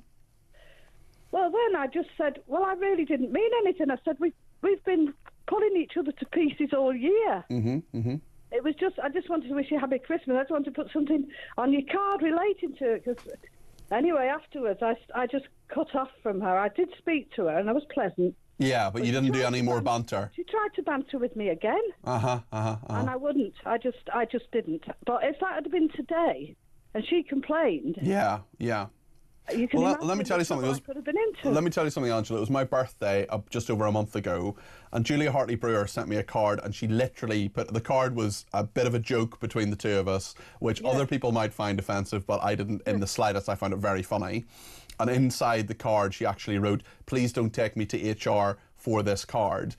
Someone else, actually, one of the people behind the scenes, one of the producers, sent me another card which was pretty near the knuckle in terms of what they're saying. I mean, someone sent me a card saying, death reaches ever closer, the countdown is on and things like that. That was a very, very good friend of mine, and she actually said, you're the only person I could send this to and get a laugh out of. And that's just 3 examples in the last couple of months. And I suppose it's maybe just, is it judging how a person will take it? But all the evidence you had previously, Angela, was that person could take a joke. Well, the fact that she wanted to banter with me afterwards, she said something to me to start me bantering, and I didn't take the bait. I thought, that's it now. I know I can't say what I like to you. Yeah, you got to be careful as well. You got to protect yourself. But exactly. I do wonder if there was banter police. I mean, if there were banter police between Jeremy Kyle and me, Angela, I think Jeremy would be doing a 25-year stretch in Wormwood Scrubs. He makes me laugh, especially the one he read out about his being 60. I keep hoping that'll come on because it does make me laugh. What was that one? I missed that one. One of his colleagues. I can't remember who he said it was. But this colleague said to him that you never stop going on about being 60, and he's 60 this and 60 that, and he gave quite a long diatribe about Jeremy, claiming to be 60. And then afterward, Jeremy did actually say in speech, confront him to say, did someone put him up to that? Ah, right. And I thought it was really, really funny. Oh, that's At the good. time when I first heard it, I really thought it was one of the listeners. Well, listen, we're the home of free speech here, and that's what we do. Angela, thank you for telling us your story. Very, very interesting. That's Angela in North Wales there. This other story about virgin brides is what Hazel wants to talk about. Hazel, I don't know about you, but I've just been reading about this today. It's a story in the Sunday Telegraph about the Muslim matchmaking site talking about women being low-quality products if they're if they're over 35 and they're not virgins. I mean, it is just absolutely horrendous. All of it. What do you think, Hazel?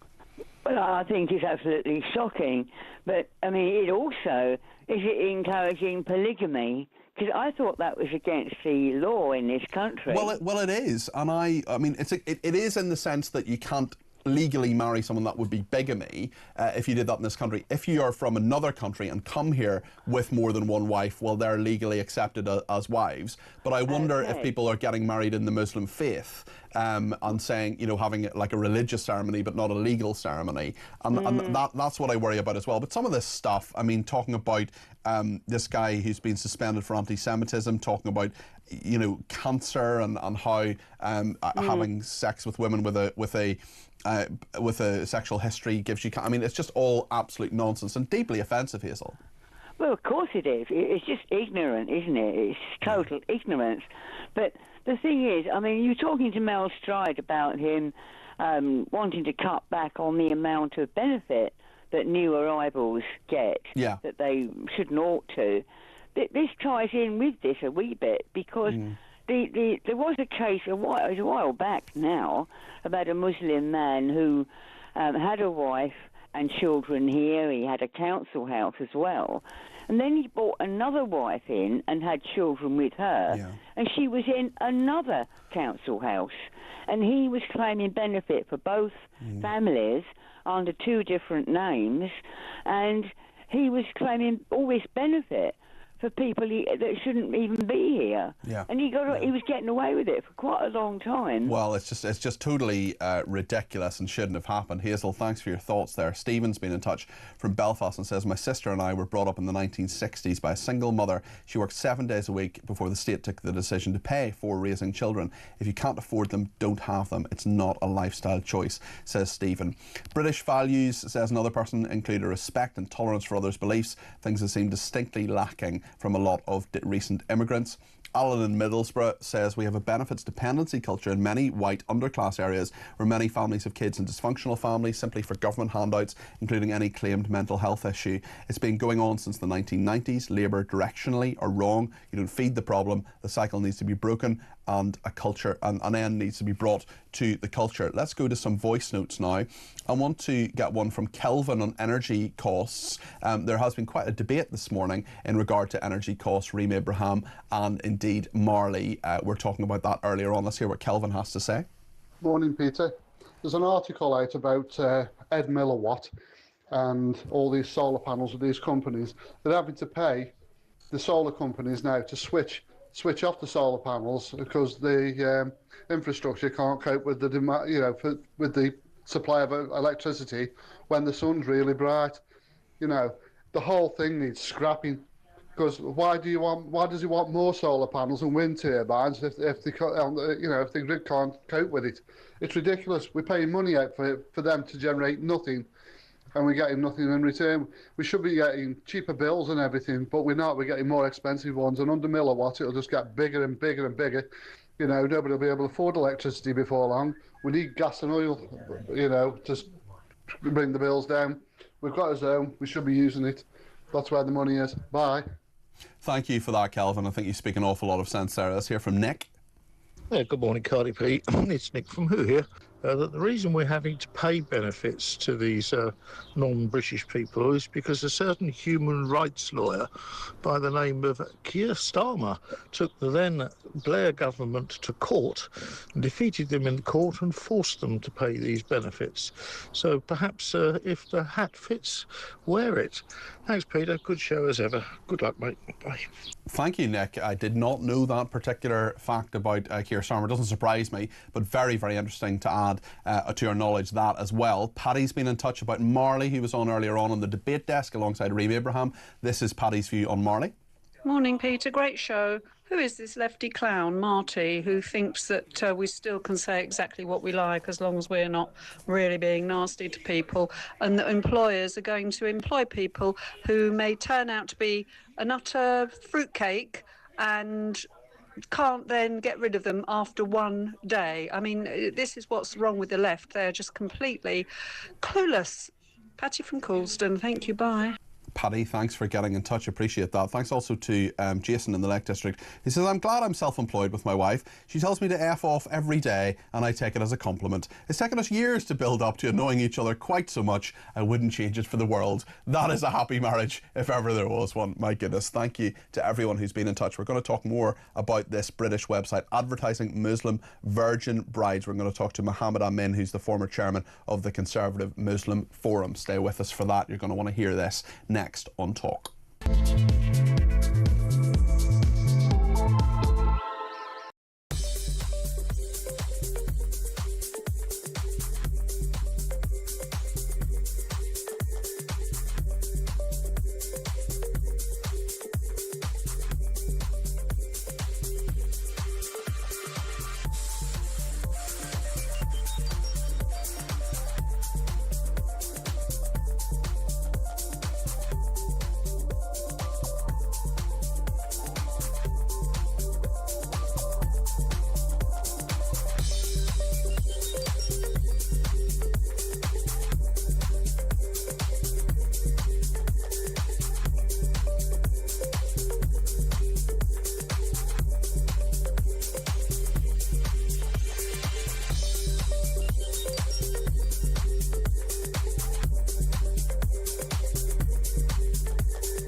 Across the UK, on DAB+, on your smart speaker, on your smart TV, and on your side. This is Talk. Thank you to William and Horley, who says, it's a pleasure to watch your show, but just regarding this Muslim website, surely this should be deemed illegal and struck off. I find it incredible. We were having conversations about this. My wife and I are moving to Thailand this year, and quite frankly, we cannot wait. Bye-bye UK. That's William in Horley, although not for much longer by the sound of things. This is the story in the front of the Sunday Telegraph about a matchmaking site for men to find virgin brides and take multiple wives, operating here in Britain. It's not about a website from another country, it's here. Nicogram is its name. It's a UK registered company describing itself as an Islamic solution for men seeking a shy, untouched spouse, is what they say, or wishing to seek a second, third or fourth wife. Virgin women under 35 are promoted as the ideal first wives. Those older or with sexual histories are likened to, and I quote, low quality products, with their only hope being to share a husband. The organisation's social media page features a video on I can't believe I'm reading this. I genuinely can't believe this. The organisation's social media page features a video on when to beat your wife, as well as claims that sex with non-virgins can cause cancer and that women are intellectually defective. Do you know who I feel sorry for? I feel really sorry for the women who are caught up in all of this. Do they have agency? Are they able to say no? Are they able to say, I don't want to marry this person? This is happening in Britain today. In 2025. I want to talk now to Mohammed Amin, who is the former chairman of the Conservative Muslim Forum. Mohammed, Are you as appalled by this as I am? Good morning, Peter. Until this morning, I had never heard of this outfit, Nicargram, but after you got in touch with me, I visited the website, and quite frankly, I am disgusted. I see this personally as a money-making scam, exploiting people's vulnerability and weakness. I'm also a retired chartered accountant, and I had a good look at the legal section of the website, which I'm not convinced complies with the law. I can't find the registered office of the company. They claim to be a UK company, but I looked at Companies House and I can't find Nicargram at all.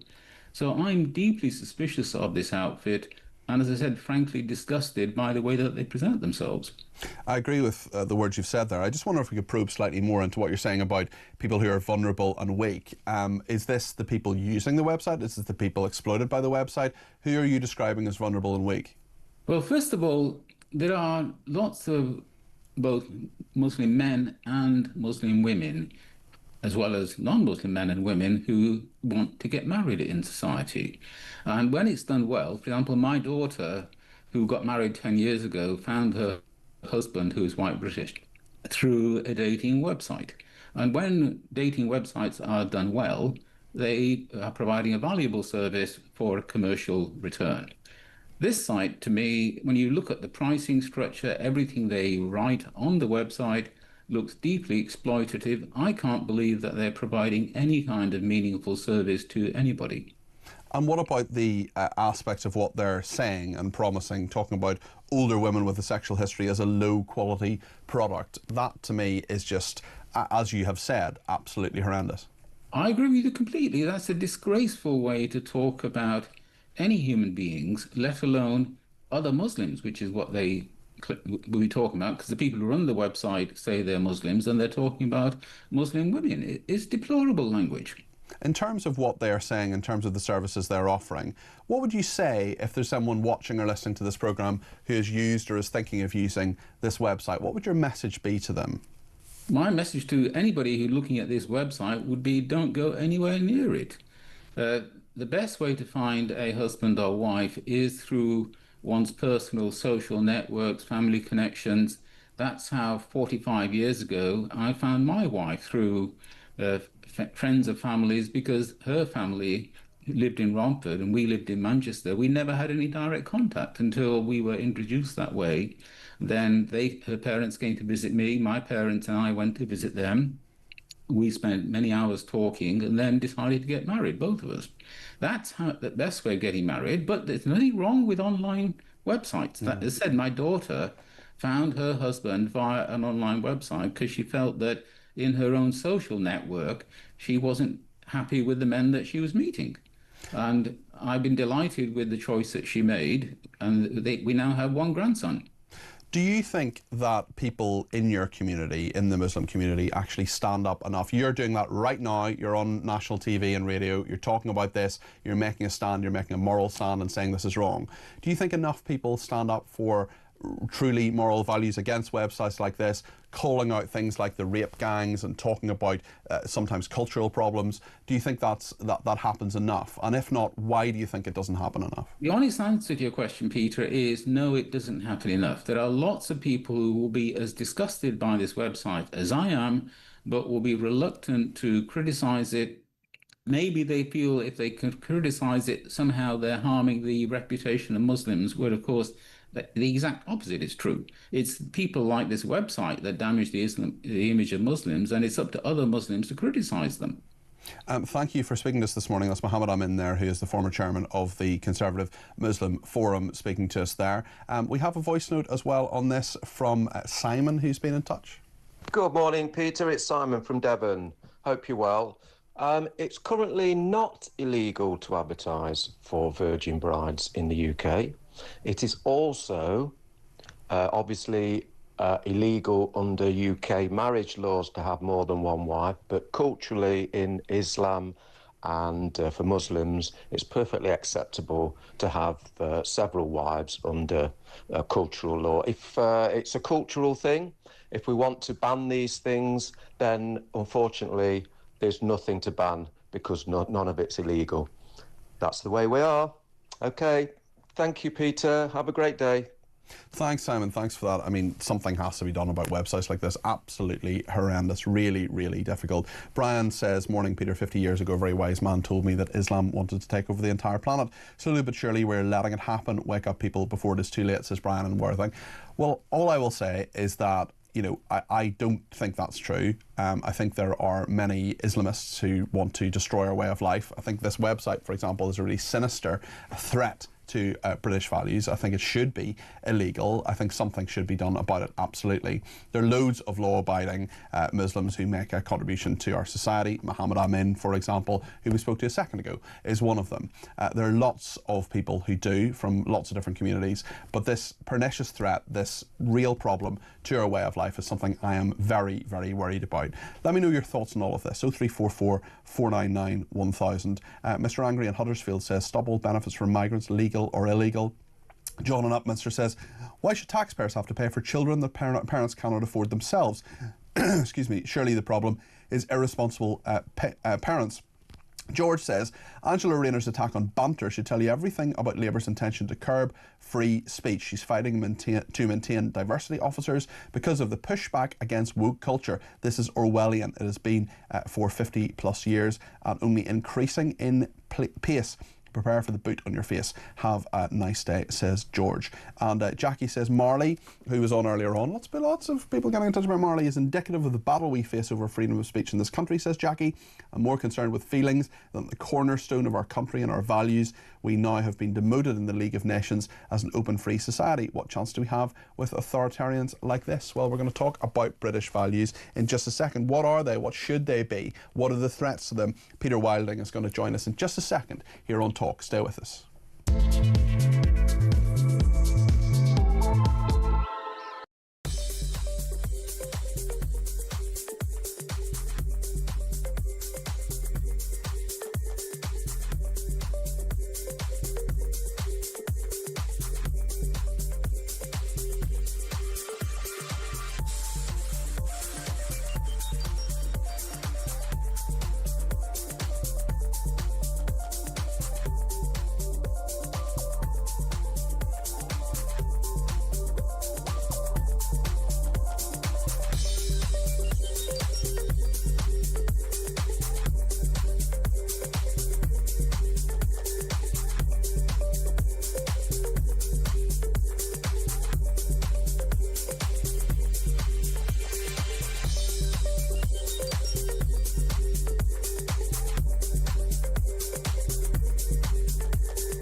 It just shows that, you know, for 80 million quid, one Stanley knife doesn't seem that bad. And also, it just shows that you can do this. And for a long time, they've not done it. You can stop the boat from going. You can put the knife in this inflatable dinghy and it will stop it from going. And it shows the public very clearly. They're running around thinking this is a PR win. I think it's a disaster for them because it shows that they have chosen not to do something. And I don't understand the mentality behind that. I really, really don't.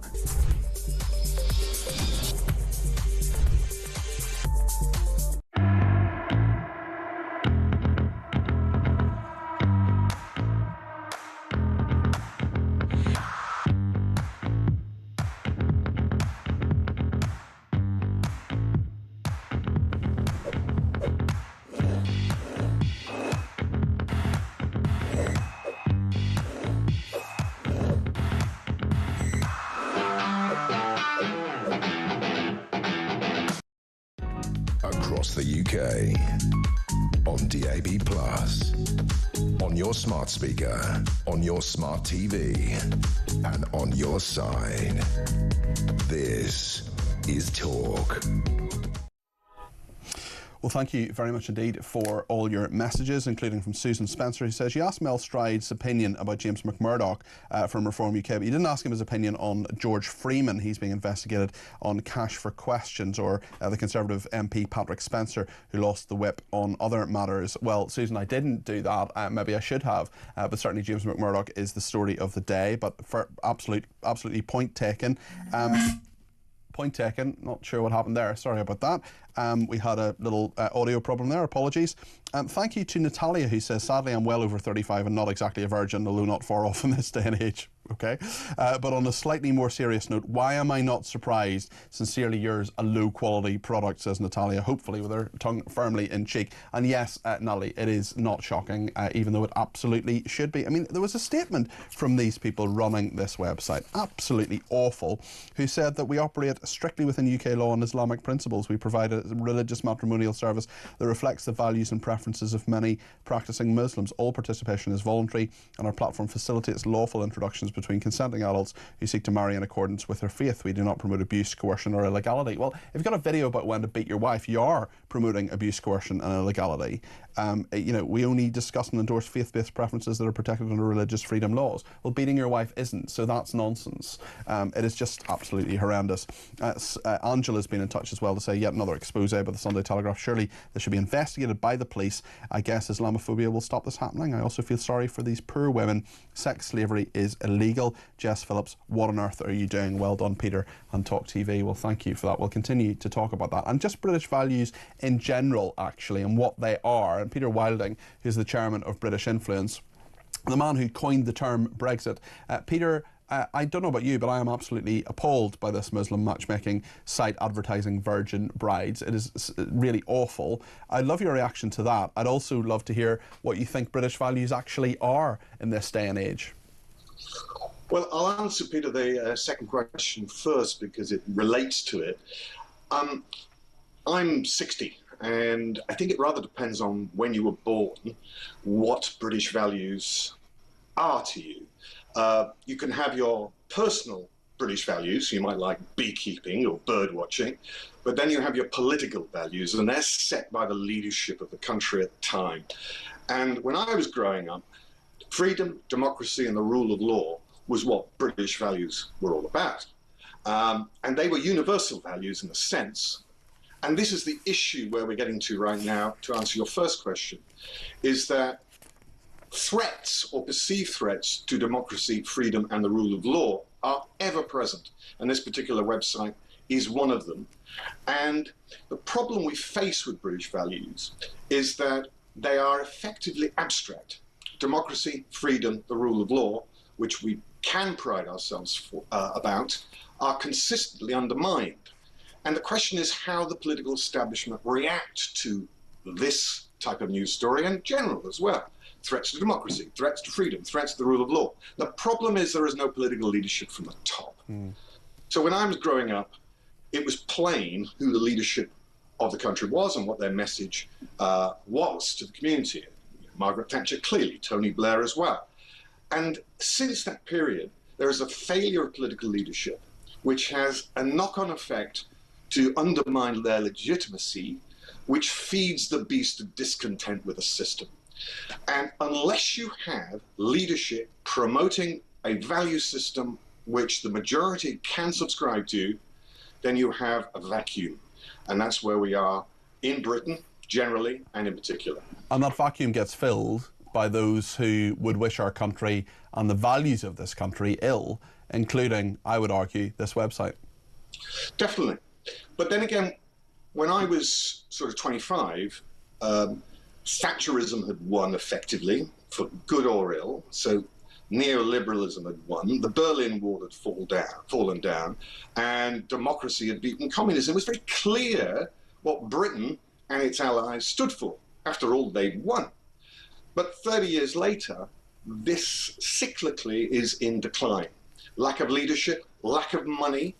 After all, the purpose of Britain and its values was to provide public welfare and public opportunity. That's the contract that all leaders have had with their citizens. You know, for the poorer, you get welfare. For the ambitious, you get opportunity. Those two granite foundations are now so undermined that the lack of feeling of, the system doesn't work is feeding the discontent, which I'm afraid undermines the value system that I grew up in. Yeah. So what can be done? How do we get it back, or can we get it back? Well, the first way to get it back, and funnily enough, for your previous contributor talked about the League of Nations.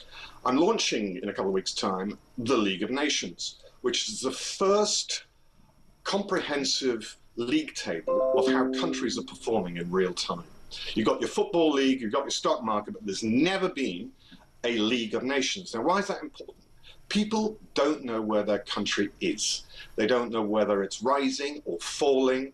Their general view is that this is a country in decline. Now, at these times in history, Britain has been lucky. It's had dynamic leaders, Pitt, Churchill, Lloyd George. We are not in that realm now. So the answer to the question is, this government and all other parties who have a stake in the system have got to present their vision.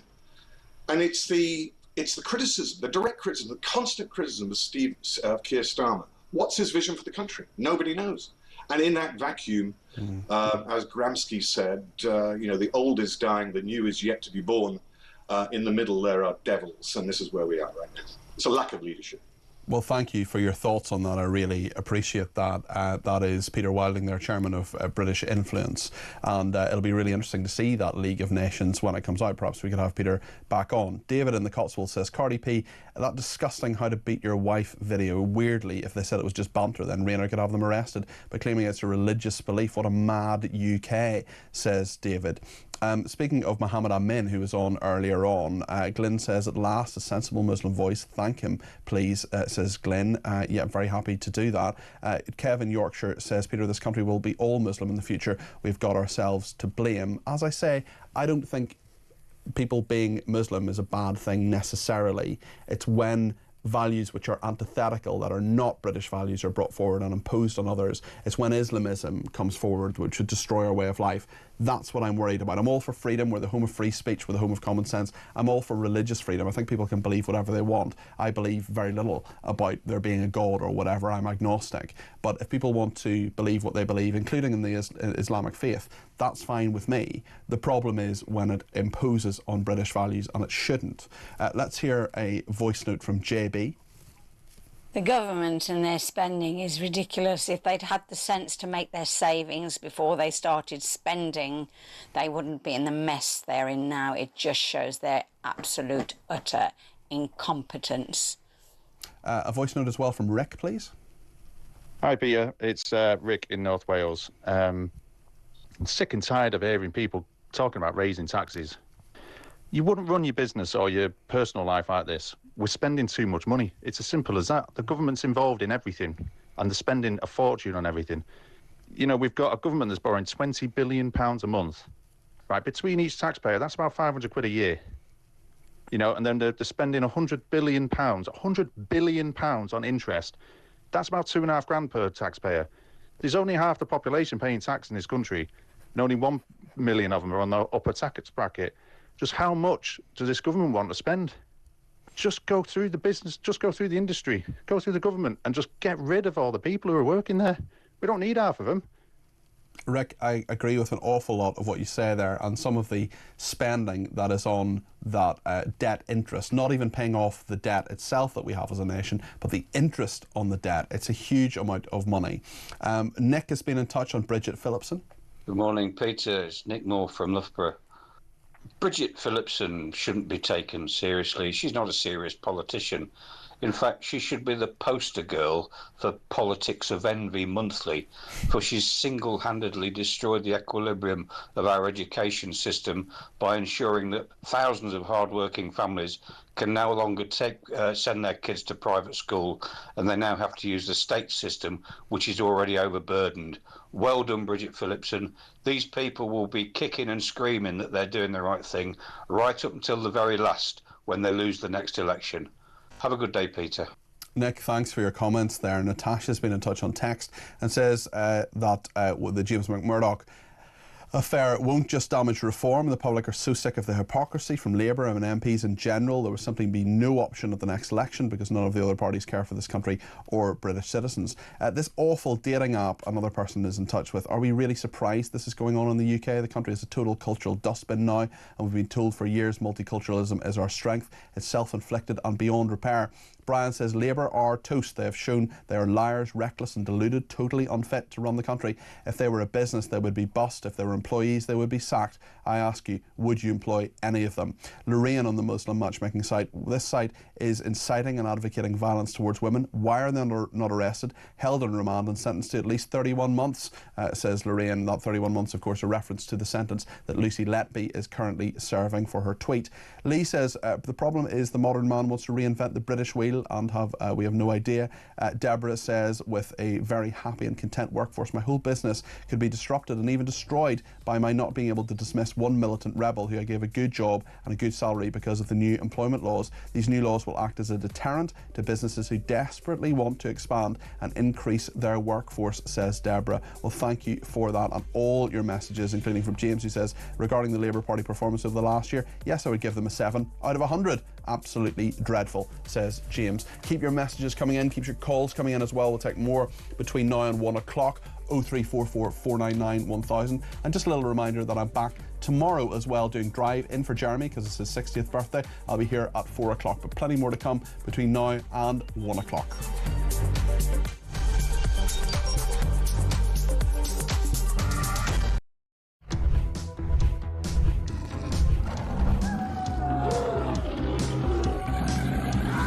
We've just been talking in the office here about how many of us have been attacked at some point or other by some form of flying beast or any wildlife. I mean, so we'll take your stories this morning. Hello, this story is concerning wildlife. It's concerning a rhino. A rhino? Right? Yeah, okay. rhino. I used to live in Kenya when I was about 5 or 6 years old. Okay. And we were in this wildlife park in a grey Morris Minor. This rhino started chasing us. There's me and my sister in the back seat. Right. It was like something out of Jurassic Park. Yeah. We were turning around saying, "Believe it, Dad. Just put your foot down, Dad. We're in a field. Put your foot down." This rhino was chasing us. One from Mark here in Derby. Went on holiday for our first romantic holiday to Tunisia years ago. Decided to take my girl into a petting zoo. I got a bag of food to feed the animals. A giant goat then went for me, putting its front legs over my shoulders and proceeding to headbutt me over a fence into one of the pens, covering me in the food and making my nose bleed. I got out of the pen, then the goat and all his mates attacked me again, sending me running and screaming like a girl out of the zoo, with my girlfriend rolling with laughter on the floor. A tarantula climbed up the bottom of the bed on the sheet. Yeah. And it walked all the way up. It's eyeball to eyeball. Wow. And I thought to myself, what am I going to do when it climbs over my face? But then a miracle happened. It raised its 2 front legs and waved them around. And then it turned around and walked down the side of the sheet. Boris Johnson been attacked by an ostrich. The former PM was enjoying a safari trip with his family when the bird leaned into his car and went oi oi and pecked his hand. In footage shared online, he quickly jerked from the ostrich. Don't dirty minds away from the ostrich, and shouted, "Oh, cripes, get hell," before driving off. And so I just set it out there. Have you been attacked by an animal? When I was about 7, says Trevor Jenkins, on holiday in Spain in the 70s, a monkey pulled my long hair. It was long because in the 70s I was in floods of tears. And as the family car drove out the car park, an elephant ripped off the car mirror. We got the message. Spanish animals aren't to be trusted. Jeremy, Brittany here from the United States. I was spurred by a rooster in my right foot a few years ago. Spurred? How do you get spurred by a rooster? One here from Dan in Hampshire. Morning, Mike. Is an Aussie that has been dive-bombed by our version of the Magpie, which is much bigger. Across the UK, on DAB+, on your smart speaker, on your smart TV, and on your side. This is Talk.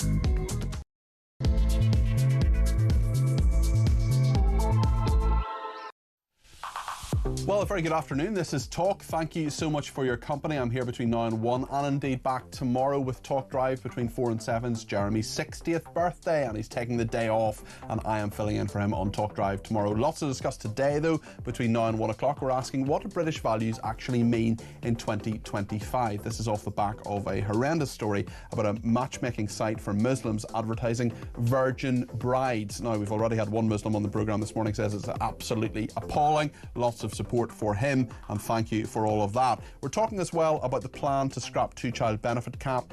The two-child benefit cap, apparently it is dead after the retreat on welfare. We'll get the thoughts of Paul Johnson, the director of the Institute for Fiscal Studies, in just a second. We'll also speak to Ben Habib a bit later on. He's the leader of the new movement Advance UK, former Brexit Party MEP, of course.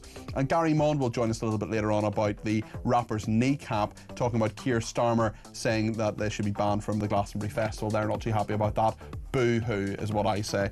Lots to discuss. Let me know your thoughts on all of it. 0344 499 1000 is the number to call. You can text me 87222 with the word talk in your text. You can tweet me at talkTV. Follow me at Peter Cardwell. You can send me a voice note. You can send me a WhatsApp text message, or you can give me a ring. All those three things on the same number, 0344 499 1000. Loads to discuss between now and 1 o'clock. Stay with us here on Talk. Paul Johnson is the director of the Institute for Fiscal Studies and joins me now. Paul, good afternoon. Hello. There's lots to discuss in terms of the welfare bill, in terms of the pressure on government. First of all, I think the thing that's going to interest our viewers and listeners most about your expert opinions, and indeed completely impartial opinions on the economy, are: is it inevitable, in your view, that taxes go up in the autumn budget? I don't think it's quite inevitable, but I think it's more likely than not. Partly because of the climb down on the welfare changes, of course, but partly also because it seems fairly likely that the economic forecast will have got somewhat worse. And the Chancellor is very clear that she's going to keep to her fiscal rules, and if the economic forecasts have got worse, then she's going to need to do something to meet those rules. Now, the spending plans are all set out. We had a spending review a couple of weeks ago. It seems impossible to cut any benefits at all for pensioners or people of working age, so that really leaves only one lever that she can pull, only one space for manoeuvre, and that will be tax increases. So I think it's inevitable because I think that does depend on the forecast, but I think it is pretty likely. I've heard and read a number of aspects and evaluations of the welfare bill this week. It was initially meant to save £5 billion. It now looks as if it's actually going to cost the taxpayer money. Have you ever seen a piece of legislation like that before? And what's your reaction to those figures? Are they true? Yeah, I can't think of anything immediately off the top of my head like that. But yes, I think they are true, broadly speaking. It was supposed to save something like £5 billion a year by the end of the decade, and actually rather more than that a little bit later on. The reason it's going to cost some money is that part of the bill, a large part of the bill, was making it harder to get hold of disability benefits. When that is now gone, there is a cut to the element of universal credit, which goes to people who are sick. So there are some savings there, but they're probably more than offset by some small increases which affect a lot of people to the basic level of universal credit. The idea was to make the out of work element of universal credit, which is actually extremely mean and hasn't gone up in real terms for about 50 years, make that a little bit more generous. So the overall effect is a small increase in spending, not a significant decrease. I wonder as well, in regard to the financial picture of the government, for so many people, they do feel that they're taxed an awful lot. We've got the highest taxation as a proportion of what the country makes of GDP since the Second World War. And thoughts, and you've expressed your view on this, that taxes may go up even further. Is this a sustainable position for us as a country? How do we get growth if public spending is so high? It's an interesting question. I mean, our taxes are not terribly high or aren't higher than taxes in most of continental Europe. So we're not out of line on that. So you can run an economy like that. It's also worth saying that the big tax increases over the last decade or so have largely been, first of all, on companies, where we've seen corporation tax rise, and we're getting more from corporation tax than we've ever received, and actually on high earners. The last Conservative government really hit high earners pretty hard.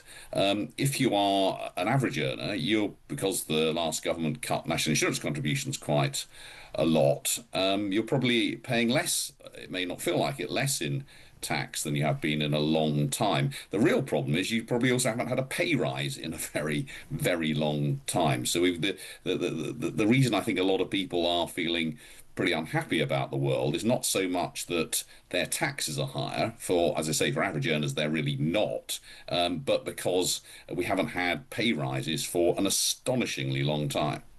Reporting this morning saying that the plan to scrap the two-child benefit cap is dead after the welfare retreat. Can the government afford to scrap the two-child benefit cap, and should they? I didn't know there was a plan to scrap it, I have to say. I mean, that was one of the things they said they weren't going to do in any case. Clearly, there's less money around now than there might have been to have done that. I think the arguments for scrapping it is that it would be a very immediate way of reducing child poverty. If you're on benefits and you've got 3 or more children, you don't get additional benefits for those third and subsequent children, and that makes life pretty hard. The argument for keeping it is that, well, most of us, when we have extra children, have to pay for them, and I think the case of keeping the limit is if you're out of work, you shouldn't be recompensed for having additional children if you can't do the work to look after them yourselves. I think that's that's the question, alongside the fact, of course, that it would cost something like £3 billion to scrap it.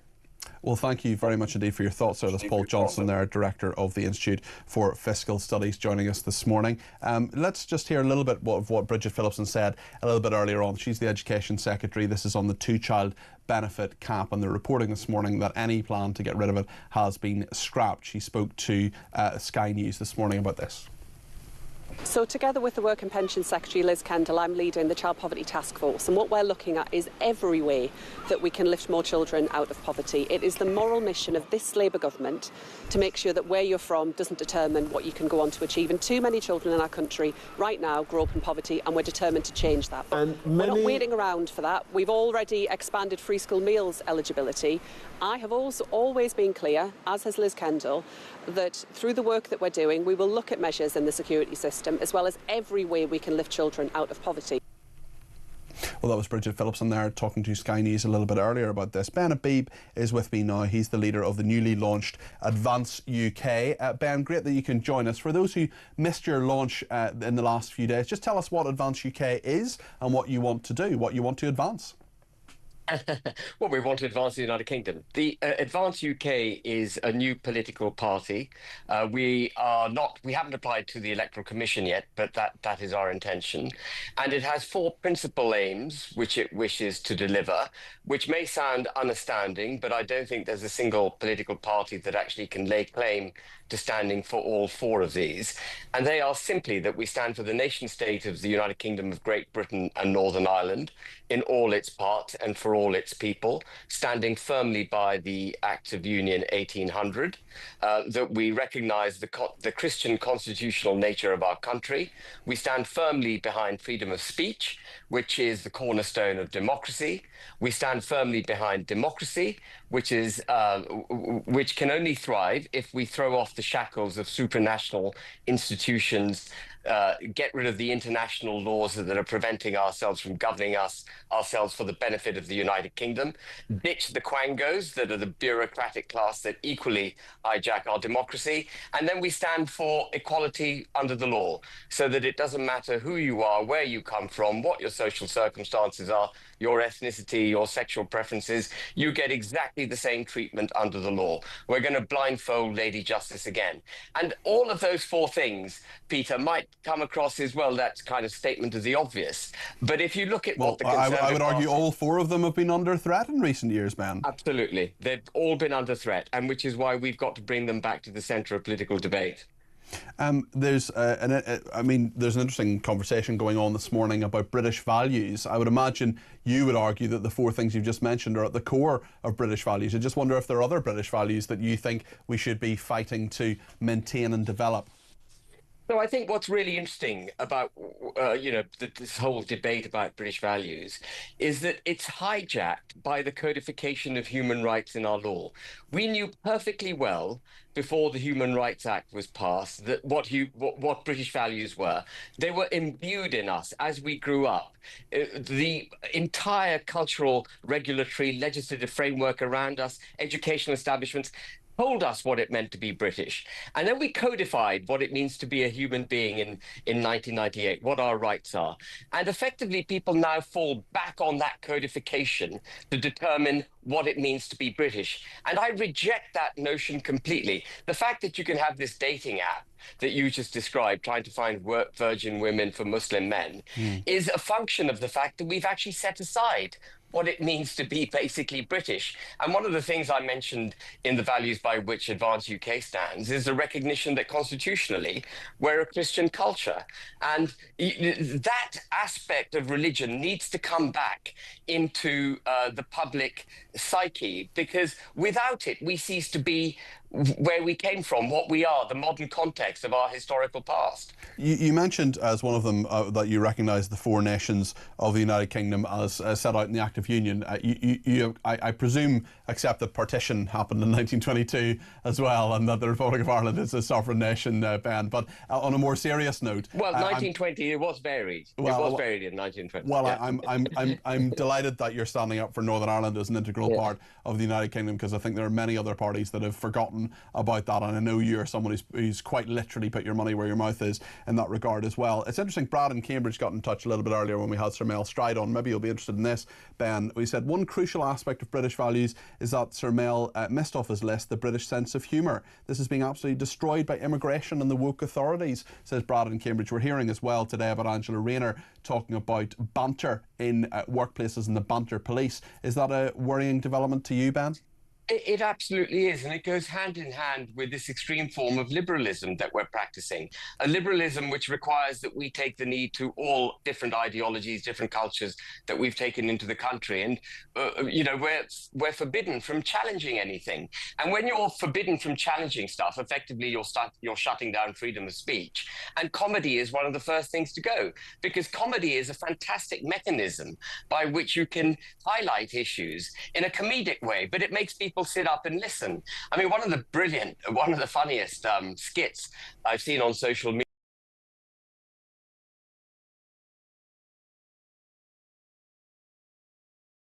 highlights the topical issues of the day in a comedic way, and it's absolutely brilliant. But a lot of what she says, people may be offended by. And we've got to be prepared to be offended. We've got to be prepared to offend. It is a critical component of freedom of speech. And I desperately hope that we can find again the courage simply to be funny. Yes, I think that's a very, very important thing, to find the courage to be funny, certainly. I think that's a really, really important, fundamentally important part of our society.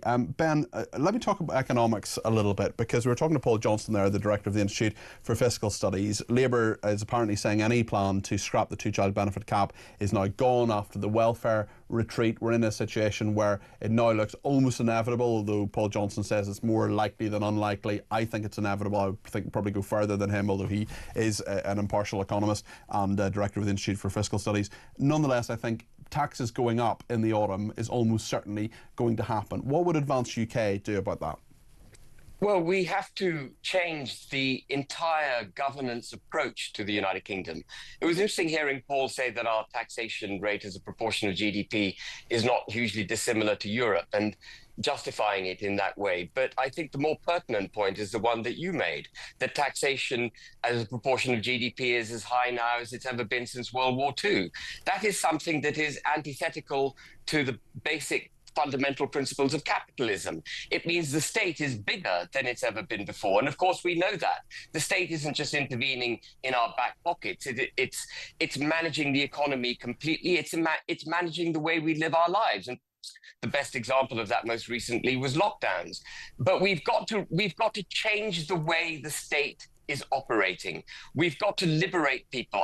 Listening to Bridget Phillipson a second ago, she said, you know, she had this aspiration to take all children out of poverty. Of course, it's children who are in poverty. It's their parents who are in poverty. And the reason they're in poverty is because we've gone from a nation of workers to a nation of dependency. The welfare bill, which they tried to cut and were unable to do it, is through the roof. It's over £300 billion when you take pensions into account, nearly 27% of GDP. It's absolutely massive. And if you create a culture of dependency, you have no option but to tax. And the damage you then do to people's aspiration, preventing them, therefore, militating against their desire to work, because when they do work, they can't even keep that which they earn. And you end up in a culture of aspiration gone, dependency absolutely embedded, wealth creation therefore gone, and wealth redistribution being at the heart of governance. And that's what we've got, ever greater proportions of wealth redistribution of an ever smaller cake. We have to cut welfare bills dramatically. We have to cut cheap immigration so that British wages can rise. And we have to cut taxes on the working and middle classes so they're incentivized to work. We've got to create a gap between what you can get on benefits and what you can earn on the median wage, you know, the basic English working wage. We've got to make people feel when they wake up in the morning, Peter, that they're glad to be alive, not that, you know, life is one big, long struggle. Okay.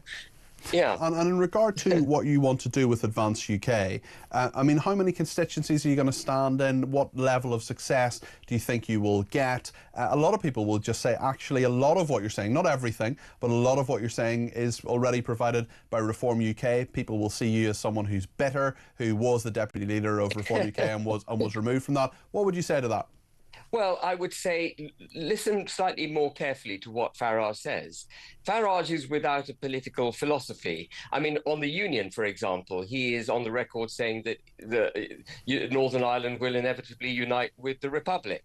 He has no problem sharing a platform with Mary Lou McDonald. I find that absolutely abominable. He's on the record saying that he would scrap the cap on two-child benefits. He wants to bring in non-DOMs, allowing them to pay £250,000 in order to stay in this country without paying tax, and use the money they pay. I mean, this is the extreme form of redistribution. Use the money that they pay to hand out to people in the United Kingdom on lower wages. Well, that's just wealth redistribution. That's what we've got to wean ourselves off. People have got to, there's got to be a connection between work, what you earn and what you keep. And everything should be done through lowering taxes. As you said, Peter, our tax rate as a proportion of GDP is too high. And it stands to reason, if you cut taxes on small and medium-sized businesses, on the working and middle classes, and on businesses more generally, businesses will flourish, people will work harder, they'll keep more of what they earn, they'll spend more of what they earn, and the economic machine starts taking off. And through the economic machine taking off, we all get richer, we all wake up every morning feeling slightly happier, we go to work with greater enthusiasm, and we work even harder. Okay. That's the positive cycle we need to create. How many councillors are Advance UK going to have by May next year? So our focus at the moment is to get 30,000 members into the party. We launched 5 days ago. We're charging £10 per head per annum until we reach this 30,000 mark. In the first 5 days, Peter, we raised over £100,000 from just over 9,000 donors and members. It's really quite a phenomenal start. Once we get to 30,000, we'll apply for Electoral Commission registration. I will also donate £100,000 to the party. I'm going to put my money where my mouth is and stand by the membership. And then we are going to start forming policies, identifying candidates, establishing our branch systems, establishing our electoral strategies. But we're at an early stage right now. We need to get the party on the map and get this 30,000 membership figure. So if you're thinking about joining a political party, join Advance UK today. Okay, Ben, thank you. I am not a member of any political party and unlikely to be so, but I totally get that our viewers and listeners may want to join you or another political party, and I always take my hat off to anybody who stands for political office, no matter what background they're from. It is a hard thing to do. It is difficult putting yourself out there. So, Ben, thank you for speaking to me this morning. That's Ben Habib there, who's the leader of Advance UK. Lots of people getting in touch. Mel Stride has a cheek, says Kenny in Edinburgh. Cardi P, he is saying everything the public wants to hear, but as a government Environment Minister. He did nothing. He's got a brass neck to expect the people to believe the Tories are an alternative to this Labour car crash. Words mean nothing. Mel Stride's actions or lack of speak far louder than words. And Nicola in Norfolk says the government's Employment Rights Bill will require all employers to tell every new employee that they have the right to join a union, and then you have to keep reminding staff of that right. Small businesses with no union involvement, which work perfectly well, can end up with employees who have never had any issues suddenly think that maybe they should be joining a union because the employer keeps highlighting it. This could potentially destroy employer and employee relations where there were previously no problems. It is ridiculous and unnecessary, says Nicola from Norfolk. Thanks also to Bob in Cheltenham, who points out that I was referencing Lucy Connolly, instead said Lucy Letby. Apologies for that. Two high-profile prisoners, of course. Lucy Connolly, of course, is the person who is in jail because of her tweet. Well, the reunion of the century is just around the corner. We're giving you a chance to win a pair of Oasis tickets in Manchester on the 19th of July, not long to go now. You heard that right. Oasis Live 25 is sold out, but talk can get you in. But that's not all. Alongside the tickets, we'll put you up for a night in a hotel, but £5,000 in your back pocket, completely tax-free. Listen up right now for everything you need to know and how to enter. On iArcade, you have to be over 18 to enter the UK, excluding Northern Ireland, for the chance to win a pair of tickets to the most electrifying rock and roll reunion of the century, a hotel stay and £5,000 spending money. Text the word WIN to 83338 by Monday the 7th of July at 11 p.m. and you'll be entered into the draw to go supersonic this summer. Text costs £2 plus one standard network rate message. You must have the bill payer's permission or post your name and number to Oasis Prize Draw, PO Box 3190, Colchester CO2 8GP. To arrive by 5 p.m. on the 10th of July. This is a TalkSport limited promotion run on TalkSport, Talk and Virgin Radio UK stations. Full T's and C's at talksport.com. Good luck, yeah? Sorted.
calling to defund the BBC since the defund the BBC campaign first came out. We've got to.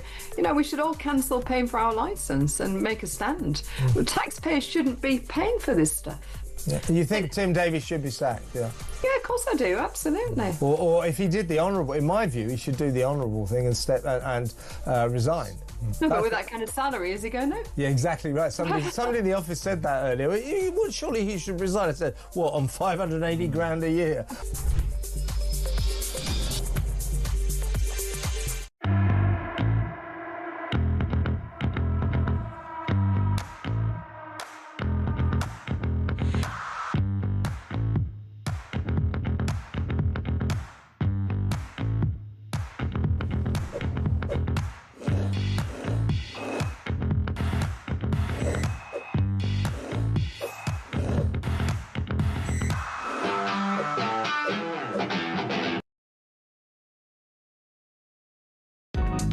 across the UK. On DAB+, on your smart speaker, on your smart TV, and on your side. Mark is in Lincolnshire and has given me a ring on 0344 499 1000. Mark, you're very welcome to the programme. What would you like to say today? Good morning, Mr. Cardwell. Hello, sir. It's the afternoon, I think, but nonetheless. Yeah, well, yeah, it was just really regarding the benefits thing. It's always been beyond me how anybody that's not an actual citizen of the country can ever claim any benefits. Yeah, you're absolutely right. I mean, it's just not the case in many, many other countries as well. It's beyond me, honestly, Peter. It's like, what the hell are we playing at if this is the case? I mean, it's just like, I mean, even if you get citizenship in the country, it should still be 5-10 years before you can actually go on the benefits system. People have paid into this country for decades and decades and decades. Mm-hmm. Even myself, my situation, but I still paid into the system. Of course you did. You're absolutely entitled to the NHS and benefits you get. No doubt about that. You're genuinely someone who has disability issues, Mark. Yeah. Well, the point I make about it, Peter, it wasn't just me that paid into it. My parents paid into it. Yeah. My brother paid into it. Yeah. There's a heritage of paying into it that made the system what it is. I don't see how anybody gets to come here and just take from that system when they don't have that history, when they don't have that tax history themselves personally or, historically. It just, to me, just seems really wrong. Yeah. I couldn't do it in a foreign country. Yeah. It's absolutely crazy. And I mean, talking about the PIP thing, did you know there are people claiming PIP for failure to thrive? It is tough to get PIP, though. I mean, it is tough to get, but once you get it, it's something that will be there for quite a while. Well, yeah, I mean, like, I might have mentioned it to you in the past. I mean, I've been advised I'm eligible for it myself. I've never claimed it. Right, okay. To be honest with you, Peter... Why have you not claimed it, Mark? Well, honestly, I don't want to take the mickey. Do you know what I mean? That's how I feel morally about it. And I'm the person living in the crappy situation that doesn't really have that much. But from getting, universal credit and then being awarded the full health element of that, which essentially doubled my universal credit, it seemed wrong for me to then just go for PIP as well, because that would then mean I'm getting, an additional, the health element was like an extra just over £400 a month. Right. The PIP thing would be, I don't know, 300 quid or something extra on top of that. Okay. So it just seemed wrong to me, if that makes sense. It does make sense. I wonder how many people feel that way, Mark. I'm sure there are some like you who do, but I would imagine the majority of people don't. Well, they probably don't, Peter. Like I say, I think for me, it's more of a moral thing than anything else. Okay. I mean, yes, we can put that down to my faith or something, I don't know. But it just morally doesn't seem right to me. Yeah. I mean, I grew up in a family, ex-military, not myself, but my father. He had a hell of a time back in the 80s when he left the army, when up in the northeast, Thatcher was destroying, the northeast and the north in general, post, all the strikes and all that kind of stuff. So he had a hell of a job. He kept getting made redundant and all the rest of it. And I've had really hard times in my life when I was a child. So I know what poverty actually really is. So many people seem to think that poverty is, they can't quite have what they want, if you know what I mean. But you know really, genuinely what it is, Mark. Yeah, absolutely. When you've sat there, several nights in the week and you're eating soup and potatoes out of a camp stove, shall we say. That's poverty to me. There's no lights on, there's none of that game, because that's how hard it was. But, even then, since immigration, we don't have that aspect anymore, where back in those days, the community rallied around people that were in that situation, because we weren't the only family like that. Yeah, certainly. That had times like that. That wasn't the same. My dad wasn't going on and working because he was, but he just kept getting made redundant because that's the way it was back in the 80s in the northeast. It just frustrates me so much, Peter, when I hear people that think they're living some kind of poverty-stricken life, and they don't really have a clue what poverty really is. When you've got nothing, when you're in that situation when you're going to comprehensive school and your literal school uniform's paid for by the state because your parents just can't afford it. Where you have to get help to to go on a school trip, that kind of stuff. You know, I don't know, Peter. It just well, you've given us a very good illustration, Mark, of what you've lived through and the problems that you have had and your family have had. And I think it's a very, very fair point to say, to actually question all of this and to question what poverty is and to question what benefits are given to different people. Really interesting that Mark's saying that he could well be entitled to personal independence payment to PIP, but has decided not to claim it. I wonder how many people out there have done that. Maybe you're one of them. Let me know your thoughts. 0344 499 1000. On British Values, Nick's been in touch and says, let everyone walk over, be terrified to speak your mind, pay more tax, yet get a worse service. Pray you don't get ill. Accept you're bottom of the queue. Accept you're a racist because you hang out the national flag. Pray you never need the help of the police. Life in Britain 2025. And on the website that we were talking about a little bit earlier on, Barry says it's a window into the future of the UK. Pam says, great show, the welfare bill can save money. If we stop the boats, these people are getting told what benefits they can get, including PIP. It shows you on YouTube how to fill in the paperwork. That's how they're getting brand new cars. Stop the benefits, says Pam in Wales. Lots of great opinions coming in to the building. Keep them coming between now and 1 o'clock. In a second, we're going to talk about kneecap. They have been shouting F Keir Starmer, another foul rant just days after sparking another police probe at Glastonbury. One of them is already on a terror charge. Stay with us here at Talk.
Across the UK, on DAB+, on your smart speaker, on your smart TV, and on your side. This is Talk. Dave's been in touch and says, goodness me, Peter, 3 or more wives. I can't keep more than one woman happy. Or I can't keep one woman happy. Also, benefits for 2 or more children. No, I chose to have 2 children based on my own financial situation. Never agreed with getting child benefit myself. I used to go to the post office and get the child benefit and immediately pay the council tax with it. So realistically, it was one government department transferring money to another. Kenny in Edinburgh says, hi Cardi Pete, what are British values in 2025? I don't know what they are, but I know what they should be. Work hard, earn your lifestyle, take responsibility for yourself and do your bit for the greater good. How is this even a question? Anybody that thinks differently should go forth and multiply. Steve says, British values in 2025, the main one is pay up and shut up. Thanks to Ray Mitchell, he says, Peter, you just don't get it. Nothing to do with Islamists. The religion of Islam wants the only religion on this planet. The Prophet himself says so. It's no good saying what you said, for Ofcom, even good Muslims will know the teachings. It's not for Ofcom, it's my personal opinion, Ray, and I don't say anything for Ofcom. I do keep us within Ofcom regulations, certainly, but I mean, you know, the Catholic faith says that if you profess to the Catholic faith, you say it's the one true Catholic faith. You're professing through your faith to say that all other faiths are wrong. That's fair enough, and if the Islamic faith says they are the one true faith and want to be the one true faith, that's what other faiths do as well. So I think we respectfully disagree on that, but as you know in my programmes, we disagree without being disagreeable. Susan says, good show as always. I was very impressed with Mohammed earlier on, who was willing to speak out about the horrible Islamic dating site. I find it strange that this is a surprise to people, though I've seen videos of this kind and things on Twitter and X for years, but nobody wanted to discuss it. I'm very happy to discuss it in this programme. We're the home of common sense and the home of free speech. People who don't have any common sense, in my strongly held personal view, are kneecap. They have been chanting F Keir Starmer. You may agree with that, but the rapper Liam O'Hanna, who is the one on the terror charge, will be very careful about that, because there is a case happening at the moment. He's on a charge, and I don't want to jeopardise that case. I want the legal process to act in the way it should. He told a crowd at another concert. This is at London's Finsbury Park, a week after performing at the Glastonbury Festival. Keir Starmer gave an interview with The Sun saying we shouldn't be playing Glastonbury, so F Keir Starmer. F Keir Starmer, you're just an S-word. Jeremy Corbyn, another bandmate, said, we appreciate all of this effing mad energy that we're getting in Finsbury Park. Look, they tried to stop us playing Glastonbury and they effing couldn't. They tried to stop us playing Cornwall and they effing couldn't stop that either. Yeah, well, kneecap yet again up to their old tricks in regard to what they've been saying. Gary Mond is with us now to react to this. Gary is the chairman of the National Jewish Assembly. Gary obviously will be very careful about the court case, but kneecap yet again playing these gigs. Unlike Bob Villan, they haven't been banned from America. What do you make of all of this? Thank you for having me, Peter. Firstly, no politician, not even ones whom I disagree with profoundly, like Keir Starmer or even Jeremy Corbyn, deserve to be attacked in this way and deserve to be insulted in this way at a public forum. It's not the way entertainment and sport should be run. And indeed, the fundamental problem goes back 60 years. The issue we have is that on the one hand, entertainment and sport, and on the other hand, politics get in each other's way. These two concepts should be completely split. We should not allow anyone at a public event to use their platform to make any form of political comments. We've seen this going for 60 years. It goes back to the days of apartheid South Africa, communist Soviet Russia, and more recently, we see the England football team taking the knee to Black Lives Matter. We've seen proposals to boycott, to ban Israel from the Eurovision Song Contest. And this is where it all leads. We need, and unfortunately, politicians in our country, both Conservative and Labour, have never shown the will to do something about it. But Gary, free speech is something we take very, very seriously. I'm not defending Bob Villan for a second for what was, I believe, incitement. I'm not even really defending kneecap. I think it's horrible what they said, but a number of people would say you should be free, whoever you are, at a concert or anywhere else, to say F Keir Starmer, because it's an aspect of free speech.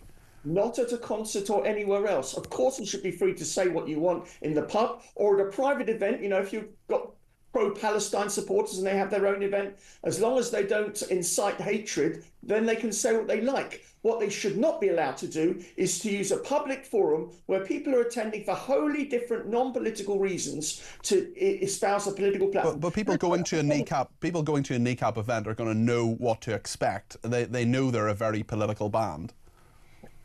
If we had legislation to stop politics getting in the way of entertainment, then we would have a completely different forum. We probably wouldn't have a kneecap, and we'd probably have far more artists performing who are not political and who will genuinely entertain their audience. Why should maybe that's part of the entertainment. Why should they not be allowed to have political opinions? We had Rod Stewart, for example, saying that he wanted to give Nigel Farage a chance. These people, okay, they have a huge political profile. You have someone like Marcus Rashford, for example, a footballer, talking about free school meals. Should he not be allowed to do that? A few years ago?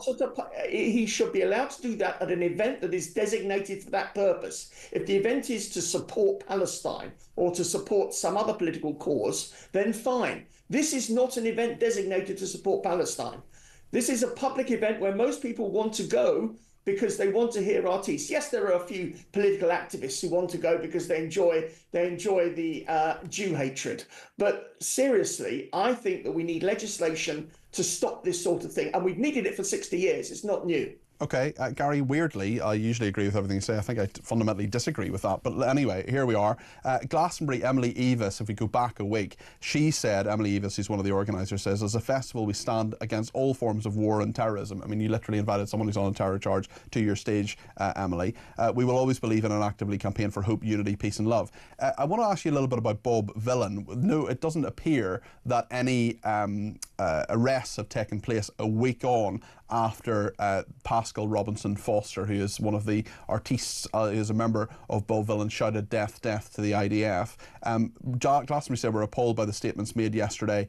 Their chants very much crossed the line. We're urgently reminding everyone involved in the production of the festival there's no place at Glastonbury for anti-Semitism, hate speech or incitement to violence. Do you believe Emily Evis when she says that, especially given that they booked Kneecap and they booked Bob Villan, presumably knowing what both of them say and do? I just think that the way forward is not to ever book him again. I can't really comment on the past and to what she believes or doesn't believe, but we've seen what's happened. He should be stopped. He should not be booked by anyone ever again. And I believe around the world there are moves to stop him being booked by many different organisers. I think his career should be finished as a result of that. And I think that and if it isn't, then that says not very good things about the world of commerce. Gary, maybe I can ask you just another question. I know you keep a close eye on the Middle East. Do you think any form of ceasefire between Hamas terrorists and Israel may be getting closer? There seem to be some positive moves there, but still we're hearing we're not quite over the line yet. I think it's so difficult to call. On balance, I think probably not. I think that Hamas's call for the eradication of the Gaza Humanitarian Fund, which has been delivering aid to poor Gazans and starving Gazans for the last 5 or 6 weeks, independent of Hamas, and therefore stopping Hamas from taking the aid, could well be a deal breaker. Yeah. Because otherwise, essentially, a lot of Gazans are going to be in big trouble. They're going to find they're lacking food and drink. And I think it's essential that the GHF continues its excellent work. So that's one of the issues. Mm-hmm. The other issue is about Hamas wanting an end to the war. Of course they want an end to the war so they can rebuild and get ready for another October the 7th in a few years' time. There, of course, have been very serious allegations made against the Gaza Humanitarian Foundation and Israeli soldiers as well. What do you make of those allegations in Haaretz newspaper, for example? I've also heard that Hamas have been shooting dead a number of GHF workers. Yep. Well, that was an allegation yesterday. Absolutely. Yep. And they've been also shooting the Palestinians themselves. So it's all a question of who you believe. I personally choose to believe that Hamas is busy killing Palestinians because it's in its own interest for the GHF operation to collapse. If the GHF operation proves to be a success, then that will mean that UN-related aid will cease, and it will mean that Hamas will not be able to take its cut, which is probably 60 to 70% of the aid.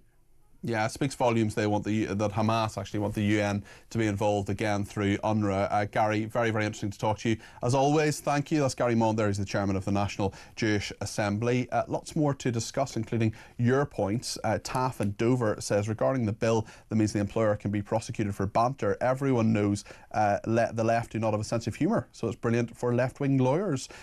Elspeth in Saltine says, regarding the banter at work, I work in an environment where banter keeps us all sane. The stress of work is released by some friendly Mickey taking. Sometimes it's a little close to the edge, but it's a relief to have a laugh in stressful situations. These woke idiots that want to spoil our fun at work should watch the programme MASH, banter at its finest. Jackie says, if you have a rudderless ship, it drifts into decline. Sailors become mutinous, chaos ensues, and people start jumping overboard. This is what is happening to our country. We are in free fall. Chris in Ottershaw says, good afternoon, Peter. Ben Habib's 4 principles of government are no different from Reform's aims. He's just trying to split the right.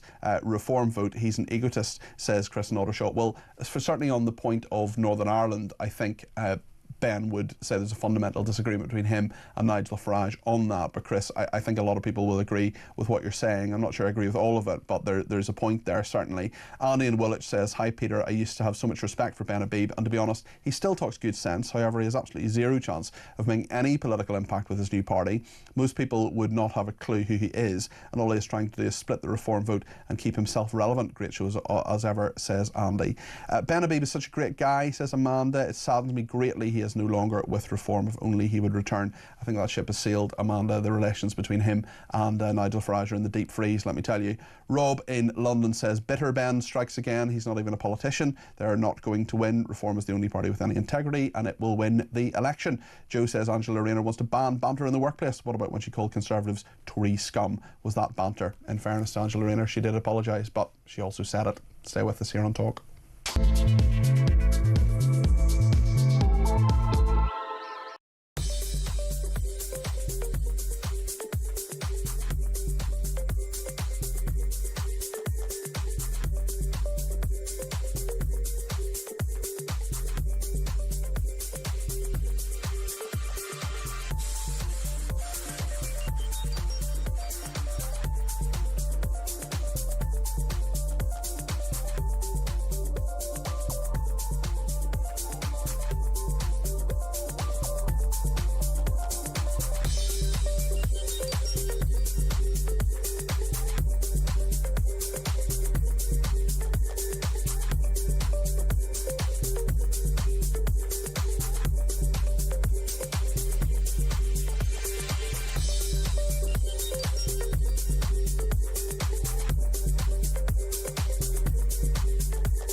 Jeremy Corbyn, Zara Sultana, there is a firm political base for them, and there's a lot of support out there. When I say a lot, we're talking maybe 5, 6, 7%, of people in the country who could back a party that they set up. And I think that creates big problems for Sir Keir, actually. I think the problems lie with the fact that, politics is splintered in this country.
across the UK, on DAB+, on your smart speaker, on your smart TV, and on your side.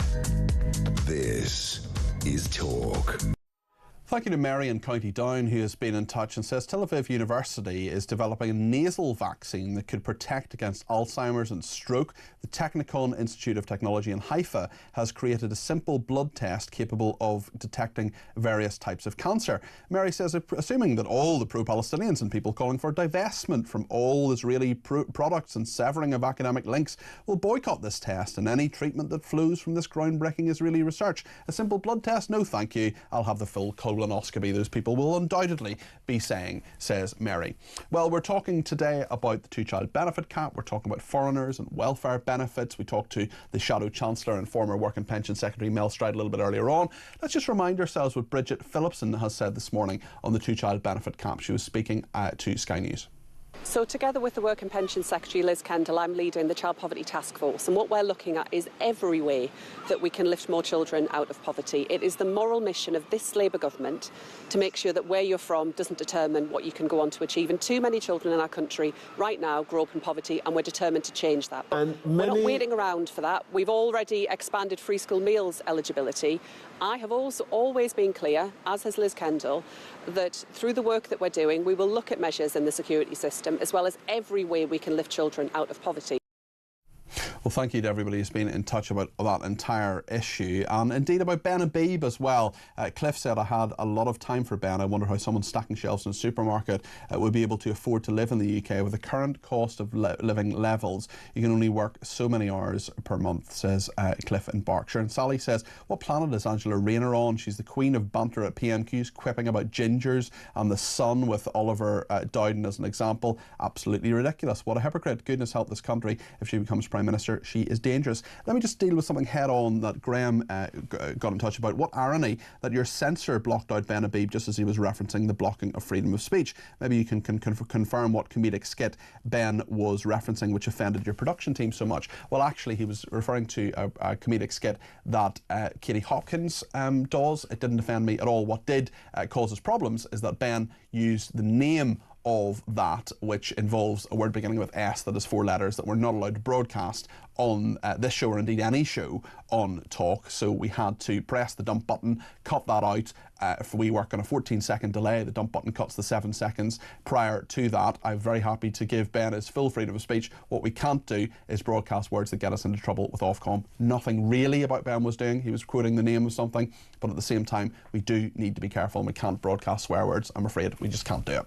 It gets us into trouble. We can get fined. You don't want us to be taken off the air. Also today we're talking about what Mel Stride said in regard to foreigners and welfare benefits. This is what Mel Stride told me a little bit earlier on the programme. The welfare bill that's going through Parliament at the moment, and it's basically calling on the government to come forward with a discussion document to look at the issues around benefits received by foreign nationals as distinct from British nationals. We know that the amount spent on those benefits, including around health benefits, for example, are very high.